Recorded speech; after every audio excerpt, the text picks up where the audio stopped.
And he immediately retorted with the retaliation was the classic, oh, well, we can't actually do this anymore because think about all the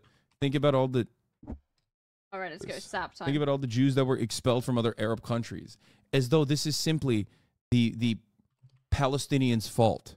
Like, what an insane thing. It almost always feels like Arafat offered a deal that only allowed 150K people a year and respected Israel's demographic concerns. Yeah, I know.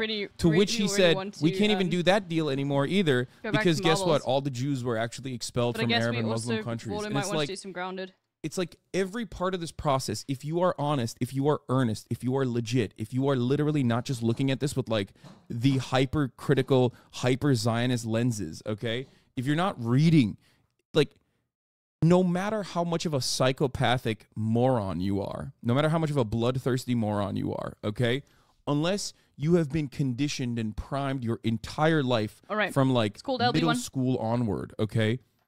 It is almost impossible for you to look at every single aspect of this conflict and leave feeling with the idea that like what happened in more recent history to the Palestinian Authority versus Hamas is not like the actual unofficial yet actual way of dealing with the Palestinian Authority in general, like whoever it was at any given moment. It all comes back down to this being an ethno-state and its necessity. It has to be an ethno-state.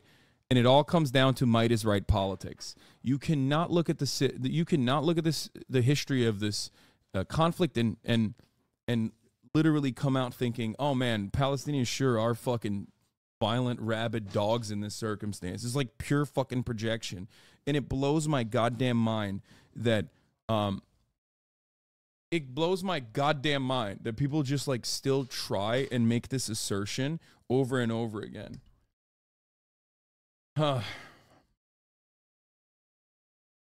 Please don't watch the propaganda. They have done 3 massacres today, even at Shifa Hospital. We are so tired of debating and debunking. We just want this to end. No, I know, my friend. I know. I'm with you. Okay? Get in now. I'm with you. I know. Really fucked up.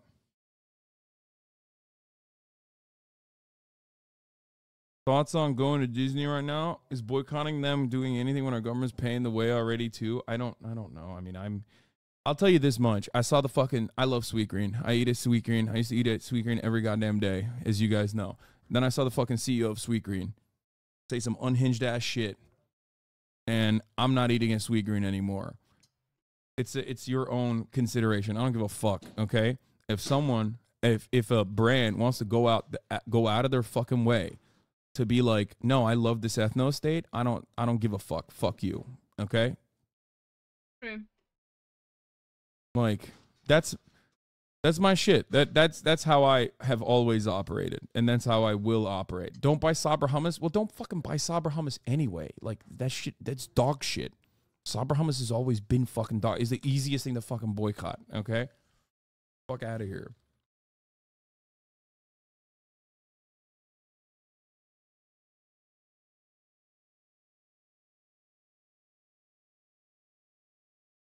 You eat at Chick-fil-A all the time?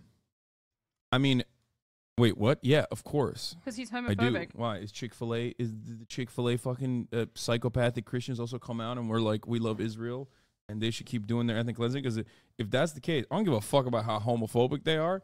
But if they're also fucking on top of that going ethnic cleansing is good, then yeah, no, that's a different problem.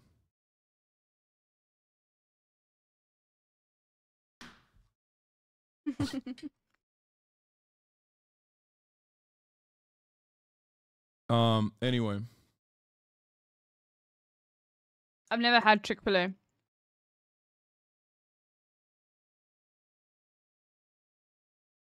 Alright, we've got 11 people in. It's funny as fuck to see neoliberals unironically saying base Saudis in response to KSA announcing their plans to continue the normalization of relations. Because neoliberals do not have any fucking coherent ideology. It's just like repeating whatever the fuck they read on MSNBC so they can sound smart, okay? And ultimately, for a lot of people, that's it. That's all you need. All you need is all you need is the comfort that like you're actually right. You're right. You know, these are hard decisions that we had to make. Sorry.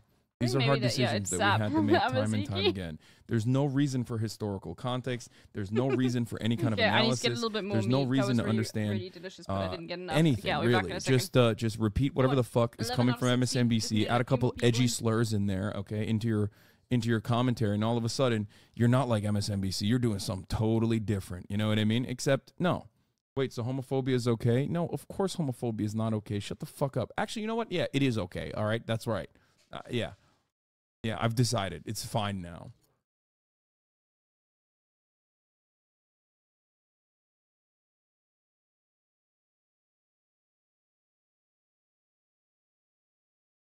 Until the gays get together and fucking organize a BDS against Chick-fil-A, I'm still eating there, okay? The one dude, maybe not the gayest dude we know, but you know, one gay man that I have on this broadcast daily can't stop eating that garbage. Okay? Anyway, I don't want to start off with this one, but yeah, I posted this. I tweeted this last night, and like everyone is mad, I guess. Free Palestine from the river to the sea means Palestinians no longer live in an apartheid state and are free of the occupation and have equal rights and representation, not genocide of the Jews, just like Black Lives Matter never meant white lives don't matter. Okay? And people are so desperately being like, no, that's actually false. It's genocide. And it's pure projection, dog. It's pure fucking projection.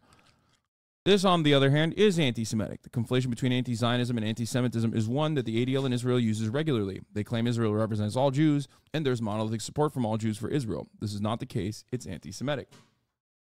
Okay?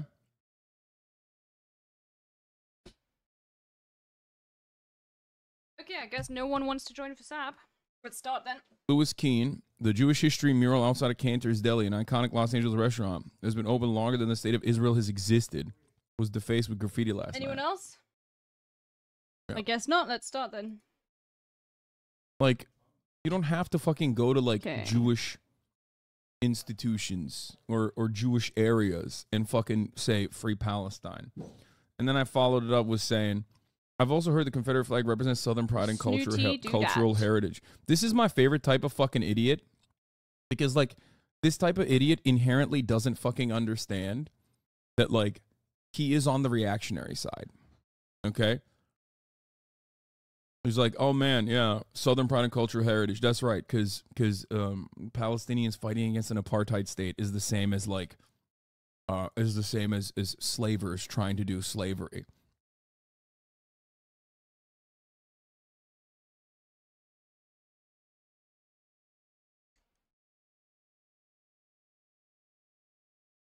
All right, let's see. Easy clap. Anyway, you got a good name too. if you were to graffiti a random wall with ISIS, fuck ISIS or whatever, or ISIS sucks, that'd be entirely different than tagging an Islamic cultural center or a mosque or a halal restaurant. The latter is an Islamophobic hate crime. That's it. Like, this is the type of shit that happens as a consequence of, one, anti-Semitism running wild, and two, anti-Semitism increasing in times due to Israel constantly saying, we're doing all of this for Jews, by the way. We're doing this for Jews. All Jews love this. They love it. They love the ethnic cleansing that we're engaging against, like, a population that, you know, 2 billion people on the planet identify with and see as, like, a group of individuals that are understandably, like, a group of individuals that are being ethnically cleansed from their fucking ancestral homes. You know? And it's just like, it's great. It's great to just personally, unironically make Jewish people unsafe by making this conflation. Okay?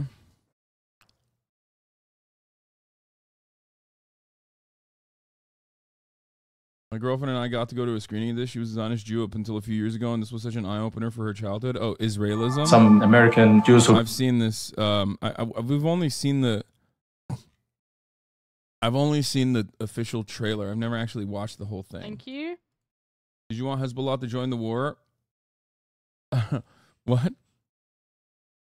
What is from the river to the sea chant from Arabic? Look. This guy.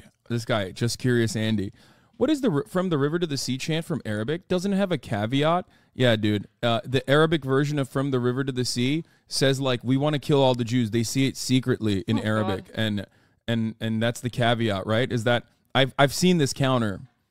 I've seen this counter from people being like, "Hey, so how does it come across in Arabic? Doesn't it mean like we need to make Palestine specifically for Arabs and kill all the Jews? Isn't that what that means?" Nice, man. Thank you for the good counter. Totally. Okay, got it.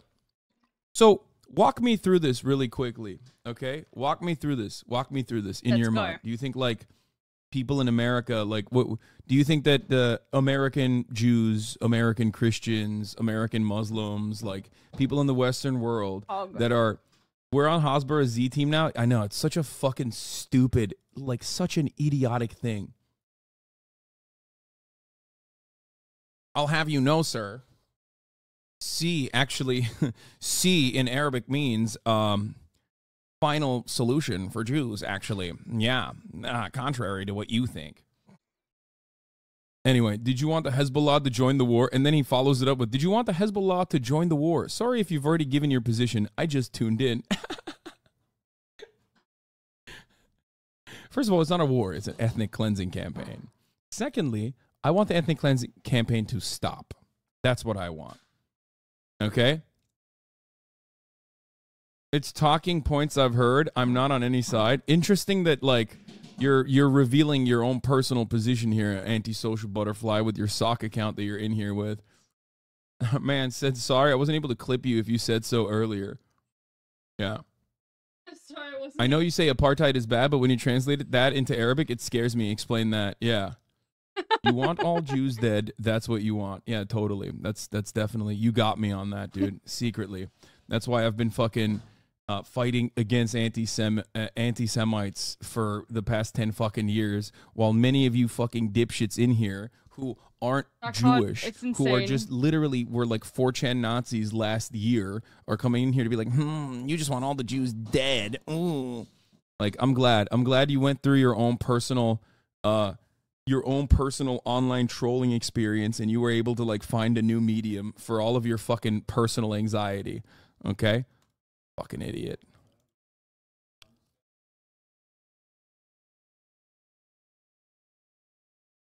Similar insane logic when libs get weird about Arabs saying Allahu Akbar. Like, bro, that's a very normal thing. You're the one making it weird. Liberals get weird about Allahu Akbar. Liberals get weird about jihad. Liberals get weird about, or not weird. It's not weird. It's racist. Okay? Just Islamophobic. That's what it is. It's just racist. Like, yeah. That's the problem. Martyr. The concept of martyrdom and martyr. People look at that and go, dude, I fucking know. Actually, I know what you're doing. Like you're saying secretly that those Palestinian babies were fucking just straight Hamas. Up racism, bro. Like, they got martyred. When you say glory to our martyrs, you mean like, you know, they were doing jihad. Yeah. International Jihad Day. I have a cousin, his name is Jihad. He lives in Canada. Yeah, watch out.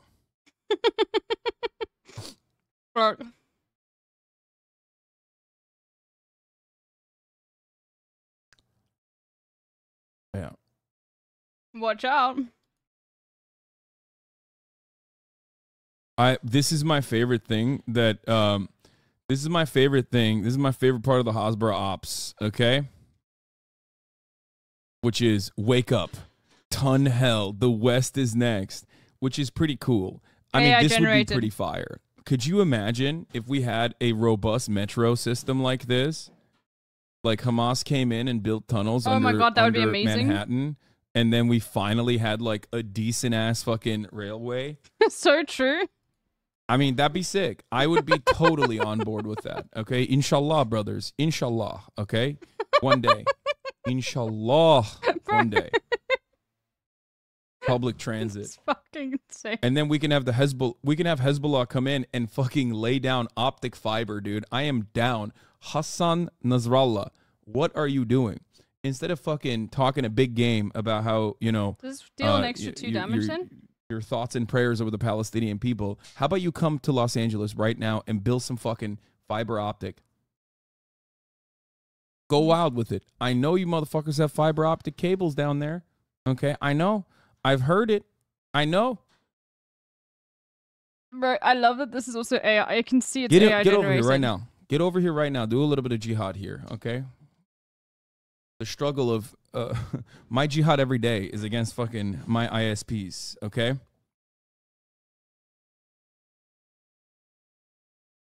Has bullet trains. Bro, this is so funny. Just looking You hear at about who the daddy of that psycho settler lady is? No.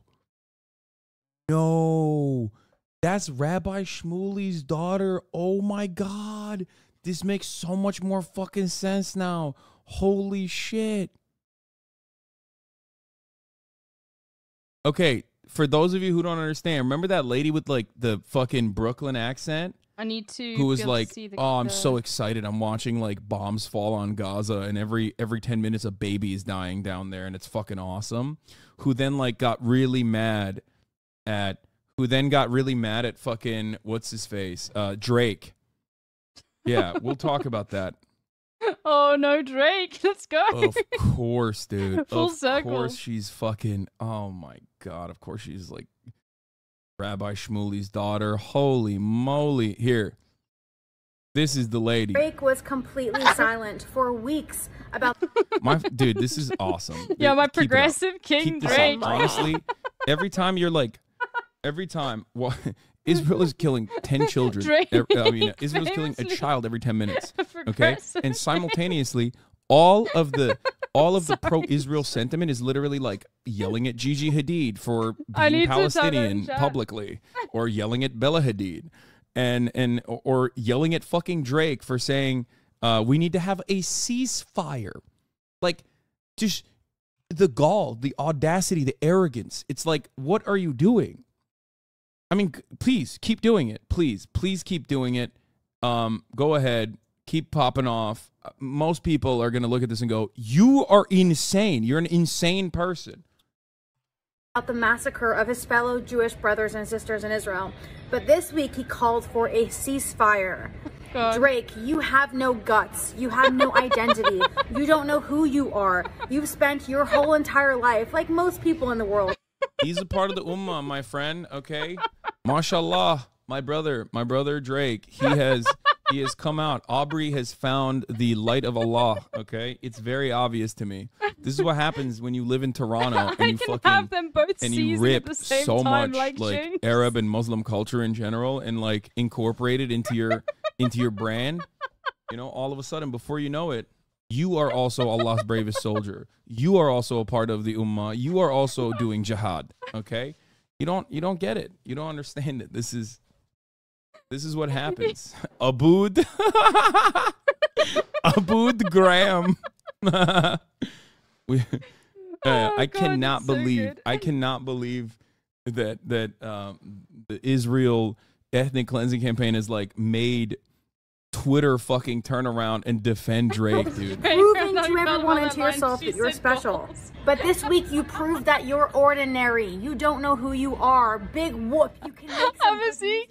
When it comes to the things that matter, you have no identity. You will do anything. I was I don't know if you were here, but one of Sakura Gore's like most fucking banger chat messages ever was like, if someone said that to me during sex, I would stuff the orgasm back inside of them. Hamas is destroyed until our hostages are back. You are a coward. You are such a disappointment. Wow. Not a word about your fellow Jewish Fuck, I'm brothers getting and sisters rolled who were now. massacred. I was So there. I good. saw it after it happened. Brother Drake is God, doing gambling it's so sponsorships. true. Okay, to be fair, I mean, you know, Muslims do gamble a lot. It's just they even drink alcohol. It's just as long as he doesn't eat pork, he's good. He's halal. As long as Yeah, he do stands what with you- Palestinians, he's halal. As long as he doesn't eat pork, he's halal. But Okay? not just that. After being completely silent, like the coward you are, You sign a letter with Gigi and Bella Hadid. Wow, public enemy number one, enemies of Israel. Bro, Israel's greatest enemies, Palestinian children, okay, inside of incubators, Gigi and Bella Hadid. I need to think That's now, crazy. because That's crazy. Thank you for openly stating this. Felix So brought this up 4, yesterday. But then we gain extra. At the thing that It's we not were great. at, where he was like, on the It could one be. hand, you're doing the classic stuff where you're like, October 7th is devastating. It's vile. It's inhumane. It's barbaric. And then you're turning around and like weaponizing that against like campus leftists, which is something that you know the You aren't as Israeli good, foreign which ministry is the has issue. engaged in for years and years. So I think what I'll do and is then I'll the sell next you. day, you're going, Let's see. wow, Voldemort thinks Hamas is evil. And you betray your cause. Like, you betray the seriousness True. of your cause when you do that. Like, if you don't have Drake consistent equals fucking Voldemort. messaging on the matter, you can't on the one hand be like, this is the worst thing that has happened to us since the Holocaust, and also Voldemort thinks it's bad. You know what I mean? Yes, like, true. It's just, it doesn't make any sense. Like, even if you're like a serious person, even if you're a serious person who's like, oh my God, this is so devastating, you can't fucking turn around and read the Israel account being like, war crimes are necessary. Like, Oh, okay, you now I'm can't, getting you can't rolled. see like the Israel account treating the situation like a fucking Tumblr girl who's doing like standpoint theory to defend ethnic cleansing. Okay? Standpoint Whose here. father compared Israel to Nazi Germany today on Instagram. Wasn't Felix reacting to genocide and saying, wow, no man, not It fucking is like Nazi XQC, Germany. dummies. Felix Biederman.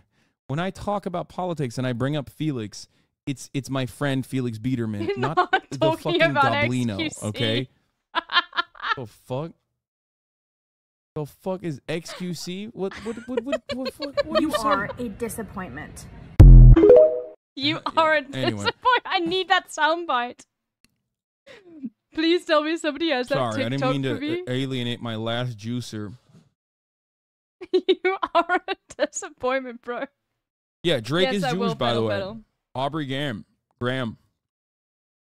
But as of today, he is a part of the global Muslim community.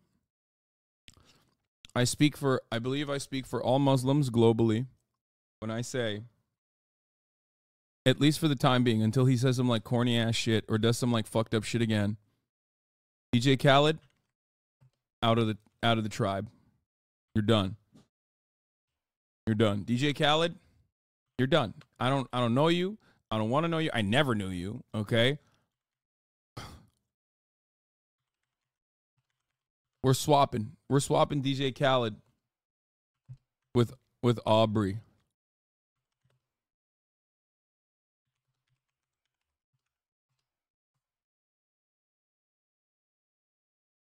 What did DJ Khaled do?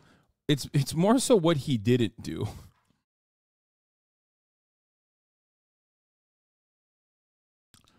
I wanted to Israel's ambassador to Ireland should be expelled until a ceasefire between Israel and Hamas is imposed. Oh, fucking awesome. Dude, this is huge. You're not very And useful to this us should anymore. happen more frequently. 100%. And I'm you know, once again, the Irish are a part of the Irish have consistently Thank been you. incredible on the subject historically for obvious reasons. They too were subjected to colonial violence from the British. So they fucking understand it. Anyway. Yeah. You're I mean, great, dude, little Drake. this is how unserious this shit is. Look at this. Mind you, Bella Hadid's family was forcibly kicked out of the Palestinian home by Israeli settlers in 1948. Are Bella Hadid, her criminal father, Angelina Jolie, or that elderly guy from Pink Floyd really the people you should be relying on for opinions on the Middle East, says Hen Mazik. No, we should rely on whoever this fucking guy is instead. True.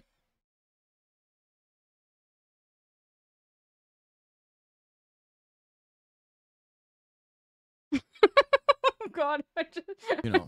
just the fact that Drake has got a good take. Ironically, his best line from the album. What was it again? I feel bi because you one of the girls. You like a guy girl. Because you wanted the guys, girl. Please stop the ethnic cleansing. It's just fucking insane. Haircut example. Osborough operations. Crumbling. Oh, God.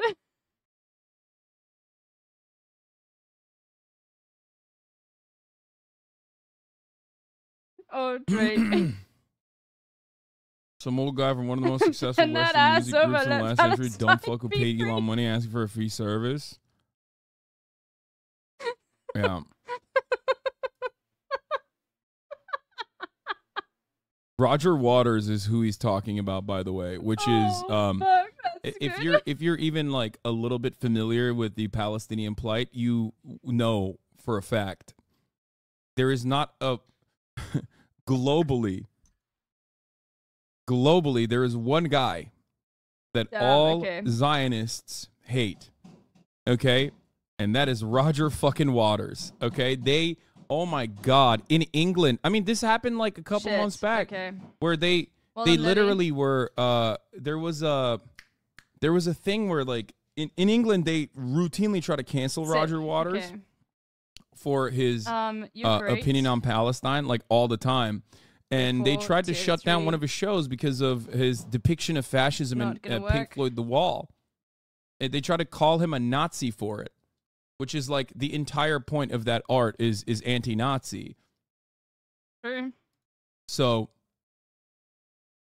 you know, that was in Germany. Yeah, exactly. It's so insane. It's so fucking I don't know stupid. if you know about 7TV, but just type !7TV in the chat. And I just wanted to let you know about like where 7TV actually comes from.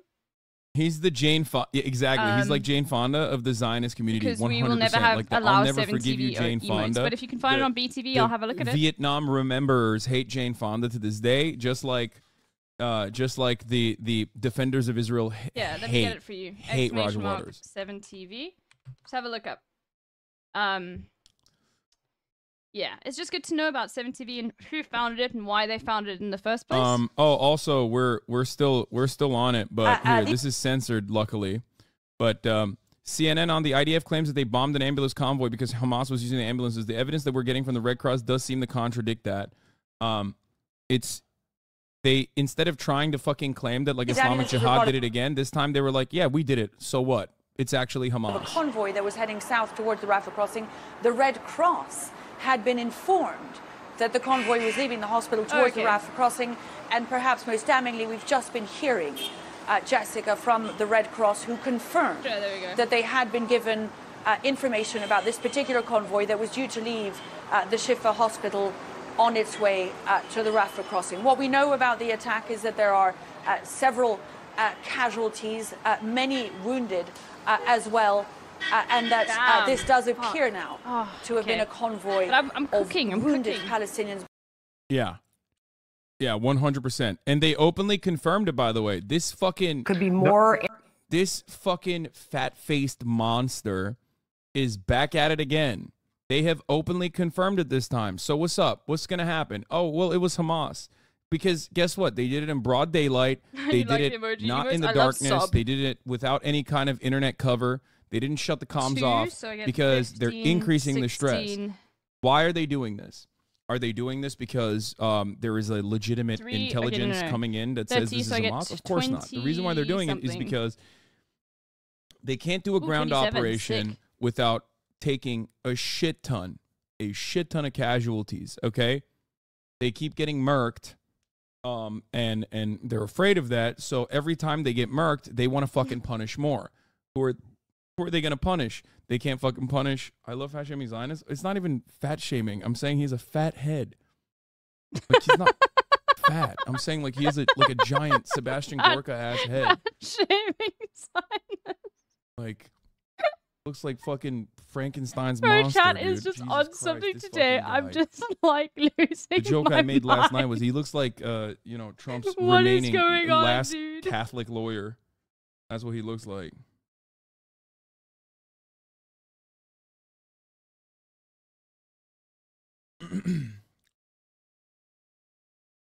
Shut your big old head up, dude. Shut that big ass head up. Being taken to the Rafah crossing that was hit as part of that IDF strike, now claimed by the IDF again, with the idea that this was part of their operation. Like, dude, I know the posturing from, you know, these liberals always is like, oh, we have to do everything in our power to try to look at the situation with the lens of like Israel's in the right and the Arab dogs are in the wrong. But like, there's only so much atrocity coverage that you can dedicate before you go, okay, well, this is a little fucked up, I think, right? Like, maybe we shouldn't do this, because no Western country, because the West sees itself as like this beacon of prosperity, okay? The West sees itself as like the arbiters of liberal democracy and the rule-based international order, okay? So it's insane to have, and it's not real. Obviously, it's not real. And like, America gets to do this. Obviously, America gets to do this. It's the one country that is perfectly allowed to do this, and America's allies get to do this as well. As long as it's not like super consistent and it's not like an ongoing thing. If you keep ethnically cleansing over the course of an entire 3-week process, and you get to the 4th week, after a certain point, you know, attitudes are going to shift. No worries, Attitudes James, are going to be I hope you're having a good time. Entirely against you. GG. Israel, once again, is suffering from its own success and its own endless thirst of like ethnically cleansing and ethnically displacing Palestinians from that area. That is the major problem here for Israel. If they just like do some bombing campaigns, kill a bunch of children, and then fucking back away from it when America says stop it right now, then it still wouldn't be fine, but at the very least they could continue their apartheid regime. But now there is this bloodthirst. Let me know about this that I am seeing. I'm seeing in anecdotal references that I look at from some of the Israeli accounts I see, some of the like liberal Zionists that I listen to, that normally spend a lot of their time talking about like how bad the settlements make Israel look, but now are just straight up like, no, we have to kill Hamas like once and for all. Sick, though. And it's not something that you can it's not really something that you can keep doing and have the Western world go, yeah, no, that's fine. Eventually people are going to start pulling their support. You're seeing like, you know, veteran congressmen be like, this is unacceptable. Even with the Jabalia camp, veteran Congress people came out and were like, this is not acceptable. This is a war crime. You can't do this. Like, I was in Afghanistan, I was in Iraq, when there were civilians in the area, we just came up with a new fucking plan. You can't just like blast through civilians 100 at a time. And it's virtually impossible for Israel to keep continuing doing this and like have the entire Western world and the entire Western leadership. New thing for SAP. Get in, everyone. Champion it over and over again. Okay. Age hyperclap. Yeah, CNN reporting that Biden is warning Israel that the Gaza carnage, it doesn't have long before support erodes, which is fucked up. It should have eroded from day one. Everyone knew what the fuck was going to happen. But like, I'm an idiot, and I knew what the fuck was going to happen. I could have told you what was going to happen. Everyone knew that this was going to happen. And the goal was, like Anthony Blinken tweeted, I think everyone needs to own the pack, to immediately call for a ceasefire. He tweeted that and deleted it immediately because he's a bitch. I think like if we do that, apparently Israel right this moment everyone needs to have the pack. I don't think we can just all play. Christ. Because to take on Hamas. The evidence that we're getting from those sources, not just inside the Al-Shifa hospital, but again, we can from try the Red Cross, does seem to contradict that. These ambulances were part of a convoy that was heading south towards the Rafah crossing. Shit. Yeah. Support is eroding, and it should fucking erode, dude. Could be more ambulances carrying Hamas terrorists? Almost. Almost the difference being not plan but execution. This is a practice. This is an established practice. And for those of the viewers who have been around and saw the war in 2014, we showed video footage of it back then, of Hamas operatives, armed operatives getting into ambulances, going from one place to another, using them as their taxis on the battlefield. What we're seeing now is exactly that. We know, and we have shared with different intel organizations, and we will expose to the world. It's just insane. Do not stop protesting. No matter what the fuck happens, keep emailing your congresspersons, keep sending, keep phone banking. It's just like, it's working. The pressure is working. It's not just the pressure though. It also is. It's not just the pressure. It also is like how brutal and ruthless Israel is, because they think that they can just like get away with this. To those that are intellectually honest enough to listen, that Hamas uses ambulances as their ways of getting around the battlefield without being exposed to threat. We will show pictures of it. Seen so much support for Palestine ever. Like just from like normies on the streets and shit. Everything that is supposed to be protected, schools, UN facilities, mosques and hospitals, the Shifa hospital is basically a big military compound controlled by Hamas. And that is what it should be condemned unequivocally. Say a hospital's a big military compound controlled by Hamas, bro. The government is Hamas. Blowing up a fucking fleet of ambulances. Like that doesn't give you a fucking excuse to go and like anyway. No.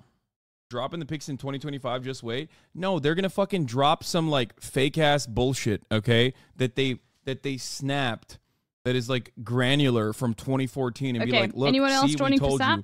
And I'm gonna fucking lose my mind when every dick rider of Israel unironically uses that as proof that this is unequivocally Hamas ambulances, and that's why it's totally valid to blow them up. I'm gonna fucking die when I see that. My head is going to explode. Okay? They're going to do like a fucking shitty-ass Photoshop. Here's the paramedic who miraculously survived the ambulance convoy massacre just hours ago is now sharing his harrowing testimony about the bombing of this ambulance. Like, there are, you know, Al-Shifa Hospital has a shit ton of international doctors in it, right? Like, the idea that, like, this is a Hamas headquarters, this is a Hamas base, is ridiculous to begin with, okay? Anyone else want to join? Like, there are white people there too, guys, okay? If you don't want to fucking trust the scary brown Arabs, okay? There are white people there as well. What the fuck? الحالات إلى المنطقة الجنوبية من القطاع ويعني وإحنا في طريقنا. On our way to near the junction near Road 10, we found the road closed by dirt mounds. لقينا الطريق مسكرة بالردم. I just don't want to show this on and a drone missile hit the ground, so we couldn't move. نمشي يعني. فبكلم الشباب I called my colleagues. بقول لهم بدنا نرجع. I said we have to turn back because the road is rough. نمشي فيها أو في صاروخ. And we can't drive through it, and there's a missile creating holes in the ground. فقررنا نرجع. كلمت الإدارة عند. I called the operations center and informed them. Yeah, they're gonna say like they intercepted the phone conversation again. And in the phone conversation, he's gonna be like, Ahmed, I promise, bro, I love taking over ambulances. I love doing Hamas stuff and taking over ambulances. And then everyone's gonna be like, well, there you go. Here is the fucking proof. Here is the fucking proof. Once again, we should kill everyone in Gaza. That's like the ultimate goal, right? I mean, it's totally justified, it seems. All right. Anyone else for yeah, Snap? The fake phone call I showed you guys yesterday was perfect. Yes, no? Like, come on, guys, don't forget about 9/11. The Turkish guy with the weirdest accent I've ever fucking heard in my life, where he's like, "Go back to Auschwitz. Don't forget 9/11. We're here to fuck up America, guys." What is life like on Bitch That's Island? what the Turkish guy was saying All before right, before the Israeli shock troopers fucking want to join. All right, no worries. Jumped into Mavi Marmara that cut through the blockade with humanitarian aid and slaughtered like 11 fucking humanitarian aid workers. You know? What? Explain what? U.S. officials have asked the Israeli military to explain its deadly airstrike on the densely populated Jabalia refugee camp in Gaza this past week. according to the U.S. and Israeli officials. Yeah, explain. They don't have to explain shit, dog. They don't. You have to stop them. You have to stop them. That's it. You have the power to stop them, and you're not, because you're a fucking piece of shit, garbage, monstrous, genocidal freak. Okay? York, all the way down to World Health Organization and the Red Crescent and the Red Cross. They are violating the sanctity. Dude, what the fuck? He's saying the Palestinian Red Crescent, the Red Cross, and the World Health Organization is Hamas. They're collaborating with Hamas. In the special status and protection, which is supposed to be provided to ambulances on the battlefield, which we respect, but that protection is void in specific cases when we see and perceive a threat and when we see that they're abusing it. Real quick, I want to ask you about the regional conflict and the possibility this is going. That's insane, dude. It's insane. It's insane. Every single fucking thing. Yeah, World Health Organization, more like World Hamas Organization, right? Exactly. Thank you, Chatter, for that joke. That was a good one. Yeah, the Ha stands for Hamas.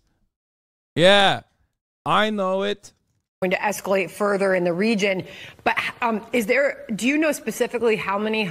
I love that Fox News is just like, yeah, totally, I believe you.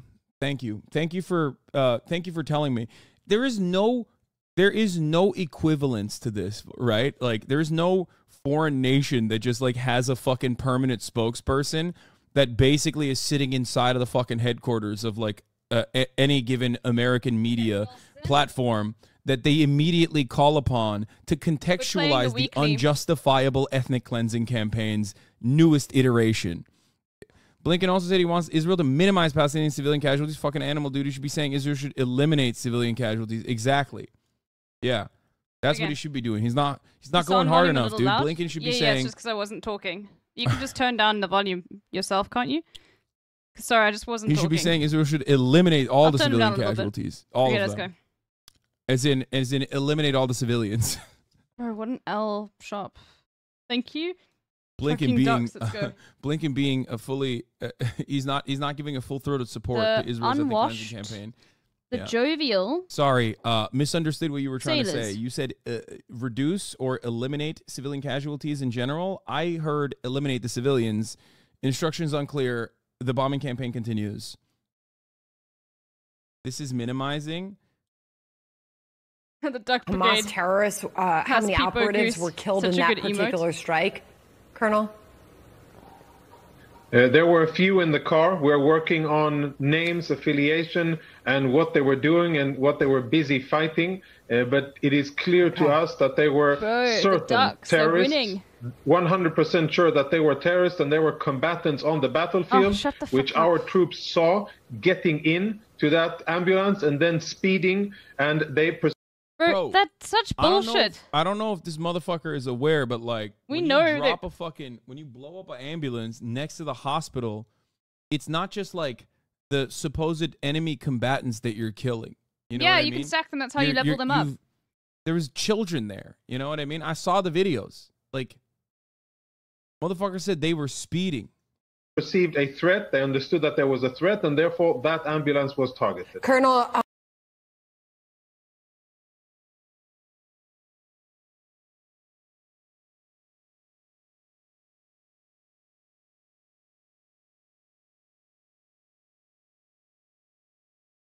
All right, let's see. Duck Brigade. It's absolutely insane to think that if Israel acted like the U.S. did in Iraq and Afghanistan in terms of not killing civilians, it would be an improvement, but it honestly would be. I mean, yes, Israel has... first of all, America killed 1 million Iraqis, right? So think about how fucking devastating what Israel is doing is from that framework, because there are numbers for this. Operation Iraqi Freedom, hilarious. That bombing campaign, when it first started, killed less civilians in the same time frame, in the same 24 days, than Israel's bombing campaign in Gaza.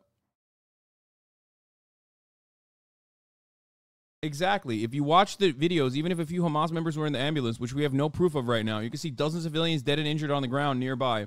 A violation of IHL and a clear war crime. Exactly. Exactly.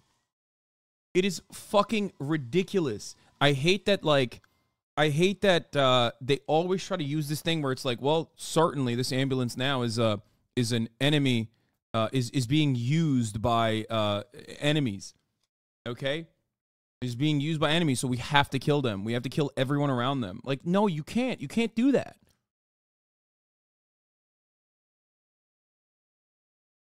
I'm just here to listen to the bullshit Hassan is gonna say now.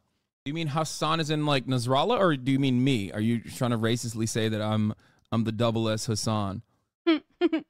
I love looking at an ongoing ethnic cleansing campaign and being like, what's my least favorite political commentator who thinks this is morally repugnant have to say about this? So I just sit here. I can't wait to sit here and be like, actually ethnic cleansing is good and necessary. I'm really smart, by the way. Anyway, here's the... We return the patients back to Shifa. He told me, but we have coordination and we were given the green light. I said, despite that, we can't continue to drive because the road is rough. And the ambulance isn't moving. Heading back, I reached Abu Mazen Square to Ansar. Once the ambulance went up from the road, from the coastal area, they hit the hood,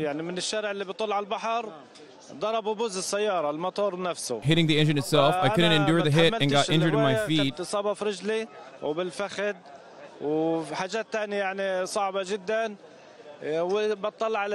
my fellow paramedic. He was looking as asleep with blood running from his head. I jumped out from the vehicle and thought he was killed. I told another ambulance nearby, take me with you back. They took me inside. Yeah, he survived the fucking bombing campaign. At this point, they can't even make the human shield argument. They're going out of their way to attack Hamas in the most densely populated areas they can. Hamas by proximity. I mean, that is the... Guys, so insane. If you know anything, if you have any understanding, like even a novice, like if you have an intermediate understanding of the conflict, you recognize that this is completely unacceptable, and it is a very consistent principle behind trying to desperately justify the ethnic cleansing campaign that Israel is engaging in. They've done this time and time again. The goal is always to fix the demographics. The goal isn't to take over more land. The goal is not to, criticize Hamas or attack Hamas or whatever the fuck. Anyway, we're going to talk about the Hezbollah leader now. Spawn build early game. Live, Israel says its troops in Gaza are engaged in face-to-face combat with fighters from Hamas. The Israeli military says its troops have now completely encircled Gaza City in the north of the territory, almost 4 weeks since the start of this war. The US Secretary of State, Antony Blinken, has been back in Tel Aviv as Washington increases the pressure for a humanitarian pause. Antony Blinken talked about Israel's right to defend itself, but also the need for concrete steps to minimize harm to civilians in Gaza. Meanwhile, the leader of Hezbollah, like Hamas, a proscribed terror organization, has spoken in Lebanon. Hassan Nasrallah praised the Hamas attacks and said the possibility of total war is realistic. One other important line to update you on, more foreign nationals have been getting out of Gaza at the Rafah crossing point into Egypt. 124 British nationals are on the list of people who are being allowed to leave. Well, the Hamas-run health ministry in Gaza says more than 9,000 people have been killed in the Strip since October the 7th, after Hamas killed 1,400... It's just like they have to say, they have to say Hamas-run. Bro, the government is Hamas. Like, I struggle to find, like, why are people struggling to understand, Like, it's just propaganda. Why am I getting... Yes, and welcome back to Jerusalem. We had a few hours ago a split-screen moment here across the region with the U.S. Secretary of State Antony Blinken addressing the press after his meetings with Israeli leaders, emphasizing how much the United States would do to assist in easing the suffering of Palestinians and working, he said, with the U.S.'s partners in the region to avoid an escalation. At the same time, the Lebanese leader, Hassan Hassan Nasrallah making his first public speech since the war began after October the 7th, blaming the United States for what he said the crimes of the Gaza war, and as we've just heard, warning of the possibility of an all-out war. No, I'm not going to listen to the entire speech because the speech is long as fuck, and he just repeats himself over and over again. So, no, I'm not going to listen to the entire thing. Well, let's look at those two top stories, starting with Anthony Blinken. He spoke to the press after he met the Israeli President Isaac Herzog. He reaffirmed his solidarity with Israel, but he also mentioned his hopes for what is being described as a pause, a humanitarian pause in the fighting. That was an important area of discussion today with Israeli leaders. How, when, and where these can be implemented. What work needs to happen? Well, at least the U.S. is asking Israel, like, dog, fuck you. Okay. For the reasons for striking a fucking, like, at least the U.S. is like actually questioning finally some of this shit. Every single one of them. But it's not enough, obviously. We all know that. These Westerners, they love wearing their little fucking suits and their tie and acting so fucking proper. But the reality on the ground is that they are engaging. Yep. They are engaging in an ethnic cleansing campaign. Okay. Remember the aesthetics of it, due to so much Orientalism, is that Arabs are the barbarians, right? They're the barbarians. They wear like clothes that are not Western, and you know, they give off the presence of poverty due to obvious you know, external factors, but they're somehow lesser than human. Meanwhile, the people that are dehumanizing them are the ones who are wearing the suits. They speak like you. You understand what they're saying. They speak with liberal language about how unfortunate the human casualties are. Meanwhile, what they're fucking doing is justifying an ethnic cleansing campaign. Aren't you dehumanizing them in the same light that you wouldn't want be given to Palestinians? Dude. This is dehumanizing a fucking Nazi for the crime of being a fucking fascist. Suck my dick if you can't comprehend the difference there. Okay? I can't believe I would dehumanize the Secretary of State. Come on. And it's not for an inalienable or it's not for some unchangeable quality that I am fucking saying that they're disgusting pieces of shit. Okay? It's a quality that I want him to change, which is, again, to take a stand against ethnic cleansing. Okay?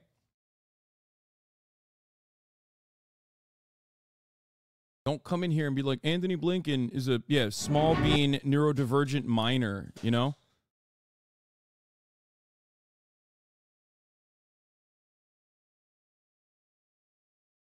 It's ridiculous. It's ridiculous, dude.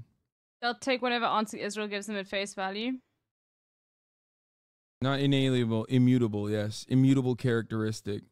Political stances are I know, not an I'm immutable hopium. You're right, Eshe. characteristic. I am hopium. The term is immutable. It's like hopium to think that the US would This is actually, an important thread like, regarding Israel's targeting not take procedures and its anything views that of they said at face acceptable value. civilian casualty thresholds. In recent days, I have seen many asking, how does Israel justify Bro, killing I so could many design my civilians to own kill one pack, man? and, I like, want to we explain could the play it. concept That'd of be sick. non-civilian cutoff values, essentially the number of civilians a military deems acceptable collateral damage when striking.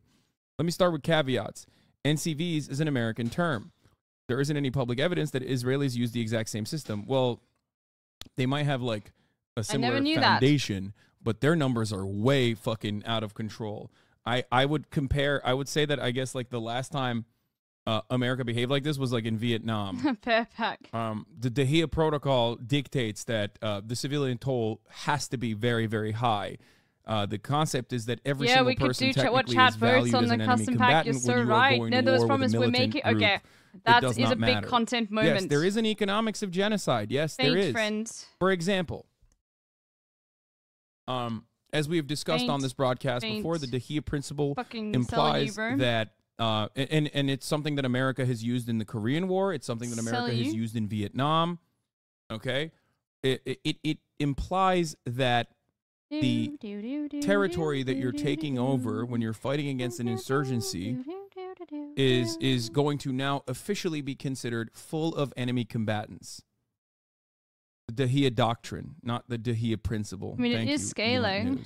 So every single building, every single civilian infrastructure, blow it all to shit. The goal is to demoralize and break the backs of your enemy. Everyone is an enemy combatant at that point. It doesn't matter. It doesn't matter what their own political aspirations are. It doesn't matter if they've literally fought against the militancy in the past. They are all now an enemy combatant. Now, in previous wars, I guess, before World War II, we did not have stringent protocols. I'm going to get absolutely eviscerated. Who is an acceptable target and who's not. This is a very weak build that I have going right here. Sieges would be relatively brutal. And then we wrote rules on how to wage war, and then America, of course, violated those rules every step of the way. I would go so far as to say Israel's violation of those rules is even more bloodthirsty than even America's violations of those rules. If you are looking at the actual respective population numbers and also how small of an area that they exist under, and also how much control Israel has over that occupied you are also group good of for people. Scaling, but we have to decide. Okay, here. But their system was based on the US-UK one, so something similar likely exists. Israeli war lawyers I have spoken to say they aren't as explicit. I'm not a lawyer, and I'm relying heavily on two brilliant books, The War Lawyers by Craig Jones, The War Space, who fact-checked this thread, and The Bodies in Person by Nick McDonald, plus conversations with Mark Gerlasco, who is, of course, friend of the show, Mark Gerlasco, who works for Human Rights Watch, who I've talked about before. Shouts out to Mark's daughter. If you're in here, I'm sorry that I said your dad was a war criminal for blowing up a building where he thought Chemical Ali was in there and getting excited and then resigning the next day to go work at the Human Rights Watch. Chemical Ali was not there. 17 other people were. Anyway. What a wild but moment. He's a missile specialist. Every journalist I've talked to has said only great things about Mark. They've said he knows his shit. Okay? Journalists that I trust say Mark, he's on the money with his missile knowledge. Maybe not the best at targeting, but he's on the money with his missile knowledge. And he works at the Human Rights Watch. Anyway, that's irrelevant. He's missile man. Final caveat I'm explaining is, not justifying. I'm not saying whether any particular strike is legal or proportionate, but explaining how military lawyers, JAGs in the U.S. system, like Ron DeSantis, decide if a strike that will kill civilians is within the realms of international law. Targeting law is based on four key principles: necessity, distinction, proportionality, and humanity. If, as in the case of Jabalia, a military knows a strike on a military objective will kill civilians, and the crucial legal term is proportionality. Geneva Conventions, more like the Geneva Suggestions, and specifically Article 51.5b of Additional Protocol 1 says a strike is indiscriminate or disproportionate if the impact on civilians is excessive in retaliation or in relation to the concrete and direct military advantage anticipated. Oh my god. Okay? Boom. Boom. That's sharp. So Go here boom. it is. These are considered indiscriminate. A, an attack by bombardment by any means, any methods or means which treats as a single military objective a number of clearly separated and distinct military objectives located in a city, town, village, or other area containing a similar concentration of civilian or civilian objects. And B, an attack which may be expected to cause incidental loss of civilian life, injury to civilians, damage to civilian objects, or a combination thereof, which would be excessive in relation to the concrete and direct military advantage anticipated.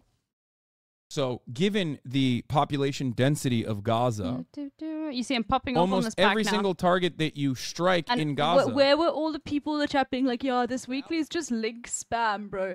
It's just link spam. Like, everyone's just spamming links. Spamming links tiger, bro. It's just links tiger spam, bro. Where's my links? Where's my tiger? I've never used a moose before. I'm using it. You see, it's a good weekly. Blah, blah, blah, blah, blah. That you are engaging in on an urban population full of civilians, full of children, words are in the Bible. right? That you've basically trapped. I still This hate is it. the reason why. This is the reason why you mustn't deal with Hamas in the way that you have tried to deal with Hamas in the past and failed to deal with Hamas in the past, right?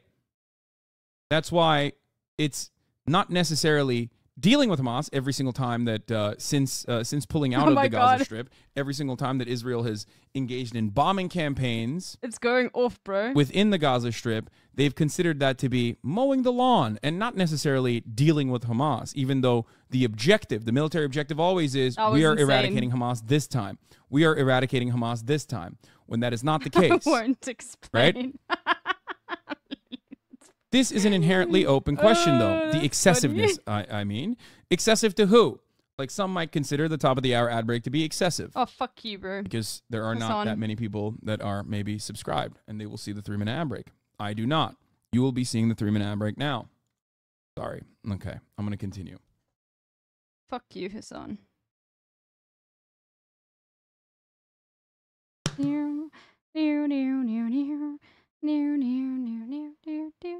How does the "there are tunnels everywhere" defense hold up in this context? Arguably a single military target spread throughout a large area. I am going to, because there we are do tunnels need everywhere. you to win, that is unfortunately. true. So we're there going are tunnels. to give that to you. There is a tunnel system underneath we need you to win, the entirety of the city, pretty much. In like under Jabalia, I'm certain that there are tunnels. Top of the hour of ad course. break. Thanks for Under reminding me. Like, they have 400 kilometers of tunnels underneath Gaza. Okay, that we know of.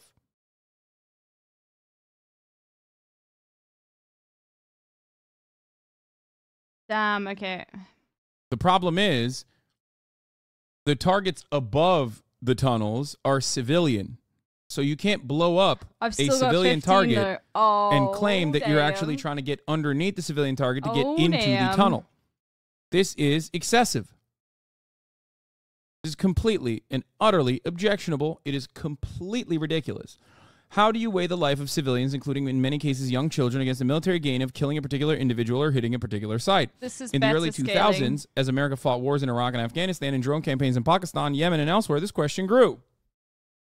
To quantify this, lawyers under the President Obama invented the concept of NCVs through previous presidents. Move you back forward one.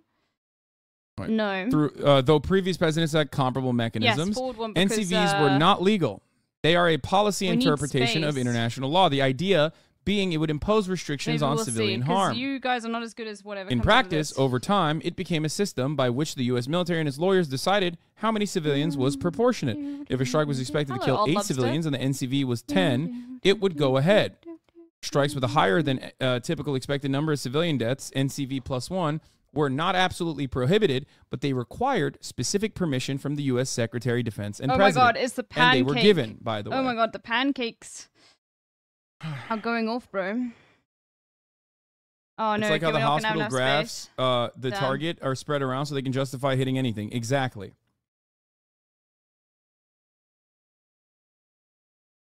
Yeah, also, if you know anything about prior airstrikes that Israel is engaged in, you know that the airstrikes actually don't hit the tunnels at all. Tunnels are oftentimes 10 meters underground. So no matter how hard you fucking bomb the residential properties that civilians live inside of on top of it, you're not blowing the fucking tunnels up. You need to upgrade okay? You're not. So all you're doing is just blowing up the fucking buildings and punishing everyone in Gaza collectively for Hamas tunnels. That's the goal. That is the actual goal, by the way. Anyone who tells you that that is not the goal is wrong. Okay? Now we get a link, bro. These are concrete tunnels built 10 meters underground. The only way to blow them up is by actually finding the entrance of a tunnel, and dropping a bomb inside of the tunnel from said entrance, or different kinds of munitions that you can use, like bunker busters, which Israel does use, except they use it only after they have completely reduced an entire area to rubble and have pushed everyone outside of said area. They do it and not inside the densely populated Gaza Strip, but usually on the outside of the cities, the city structures that exist. We actually get rid of you now. Okay. We're gonna take another one of you. I know it seems counterproductive, but we're at the point where we sort of have to. Maybe we shouldn't have done that. Oh fuck. Okay, let's see. Hold on. Just started battle. I don't know how advanced Hamas it is to create tunnels below heavy structures. The distribution of the weight itself would collapse the foundation of a structure. Except for that one time they went to Iran has been living in my head. What do you mean?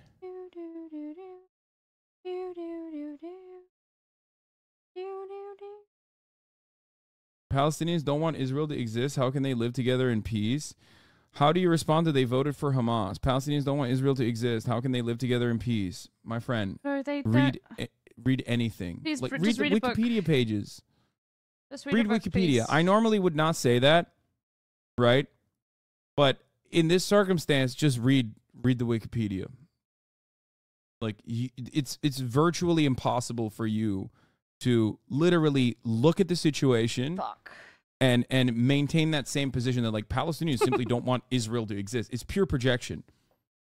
There's one party that holds all the power in this, okay? There is an asymmetry of violence. There's one party that has all the power. It's the party that is currently engaging in an apartheid regime against the Palestinians. And time again, Palestinian leadership has capitulated to the demands, no matter how fucking unreasonable they are. And even then, the Israeli administration would turn around and either have a swap from the Labour Party to Likud, or a more moderate party or a more moderate leader would come in, even though that leader would also follow along with the exact same fucking strategy of undermining and ruining the collaborative elements within the Palestinian leadership, specifically pushing a broader swath of the population directly towards violently pushing back against Palestinians. One pivotal moment is like when Israel pulled out of Lebanon. Meanwhile, they were trying to have fucking talks with Yasser Arafat. Yes. Why the fuck would Palestinians ever look at that situation and go, well, okay, you know, Israel couldn't do shit to Lebanon and they fucking fought back violently. Why the fuck wouldn't we do that? Like, what's happening? They're not doing anything. We're trying to fucking collaborate. Our leaders are getting absolutely dicked down every time we fucking sit at the table. They're getting ruthlessly humiliated in the deal-making process. Let's go. America, they're supposed to be siding with the Palestinians at least a little bit, keeps hanging them out to dry. The population sees that. RNG. Israel is the wrong. Thank you. RNG. I mean, there's two concepts here that you asked me a question. There's two concepts you asked here. Okay? RNG. They voted for Hamas is not adequate for ethnic cleansing. Damn, okay. There is no there is no moral there is no legally permissible ethnic cleansing. You can't fucking nuke the entirety of Israel because 83% of the Israeli Jewish population is perfectly comfortable with civilian casualties in the way that Israel's currently engaging in Gaza in as a retaliation for October 7th. You can't nuke Israel and go, sorry, 83% were polled by the Israeli Israeli Democracy Institute and has decided that Palestinian fucking casualties, civilians, is fine with them. That's not at the same time. That's not moral. I mean, that's immoral. You can't do that. Okay? Let's go. So that's number one. I'm so back. She's so back. 50. And we got the motherfucking ball, bro. Number two is Hamas's popularity has only grown throughout time as a consequence of Israel's actions. And even then, it's not like it's not a broadly popular movement. They've never reached a fraction of the popularity that Arafat had. Bro, the PLO I had never. one life. They might be more popular than ever now as a consequence of Palestinians seeing that there's nothing. If the there's no one out there to help them, to save them. Let's just be real. You won't recommend Wikipedia after this? What is this? Course Zionist editing on Wikipedia? I mean, it doesn't matter. It doesn't matter. It doesn't matter. It doesn't matter. No matter how hard you try to fucking edit Wikipedia, I'm telling you. I need to freeze. I'm telling you. We looked at it. We looked at the Rachel Corrie situation. Wikipedia in its entirety, bitch. How do you like my pancakes still, now, of course, bitch? favors whoever is fucking editing it as aggressively. And of course, Israeli Foreign Ministry has a genuine interest in making sure that it's like, genuinely making sure that it's like as. Oh no! Damn. The least amount of moral objectionability that you can point to, but the actions are so glaringly obvious and so ruthless and so awful that it is virtually impossible, even if you fucking read the Wikipedia pages, to come out of that equation thinking, oh, dude, yeah, no, never Palestinians deserve the situation that they're in. Oh no, everyone's just gonna use link spam. Everyone's using link spam this weekly. This weekly's just link spam. You can't win if you don't have a fucking links. Like, I fucking hate this weekly. It's just links tiger spam the entire fucking time. Fuck you, okay? Yuck. La remontada. I probably fucked up that. Blah, blah, blah. Okay, alright. Fennel Pennel, are you still here? Give us the name of the lobby. We're playing your pack now, the golden pack. At one point, American NCVs allowed killing 10 civilians in a strike in Iraq and Syria, but none in Afghanistan. Even with coalitions, member nations apply different rules. During the war against ISIS, for example, the Belgians were understood to have a figure of 0, meaning no strike took place if a civilian would be harmed. The American figure, though classified, was far higher. Now let's return to Israel. Generally, Israel, like the U.S., has looser rules regarding civilian harm than other advanced militaries. Okay? But how do you join if you get more just make permissive sure rules of engagement for targeting than non-U.S. NATO members. Hold on. But each strike against a large non-dynamic target will typically be signed off by a lawyer. Jones outlines how they operate inside Israeli military meetings. I'll tell you something. Just make sure that you click the option that, like, everyone plays your pack. So, like, everyone's playing your pack. So that, like, the selection of my pack initially means nothing, okay? Alright, and let us know the name.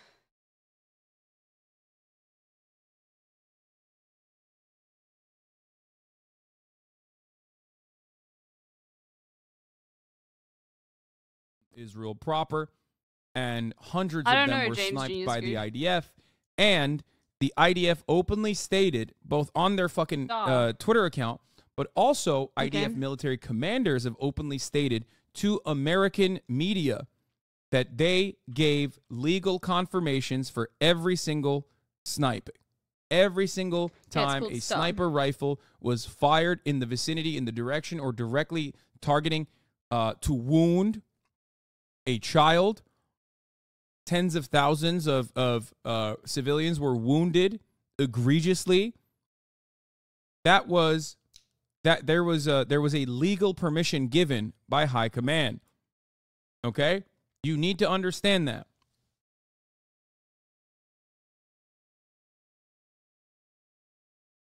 Every single one. 42 knees in one day. Israeli snipers open up about shooting Gaza protesters.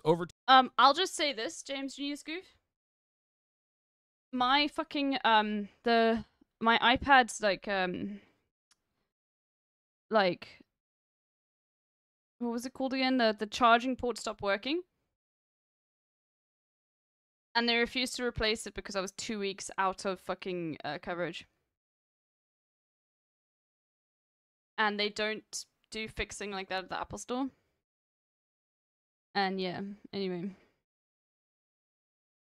I will still use Apple products though, because I'm cucked. Yes, I am. I'm sorry. The iPad for teaching is just absolutely insane. Like, and don't say, yeah, no, Samsung Galaxy tablet can compare. The build, you can't compare the build quality. You just can't. Like, unironically, the aluminium, like, solid frame is, like, insane.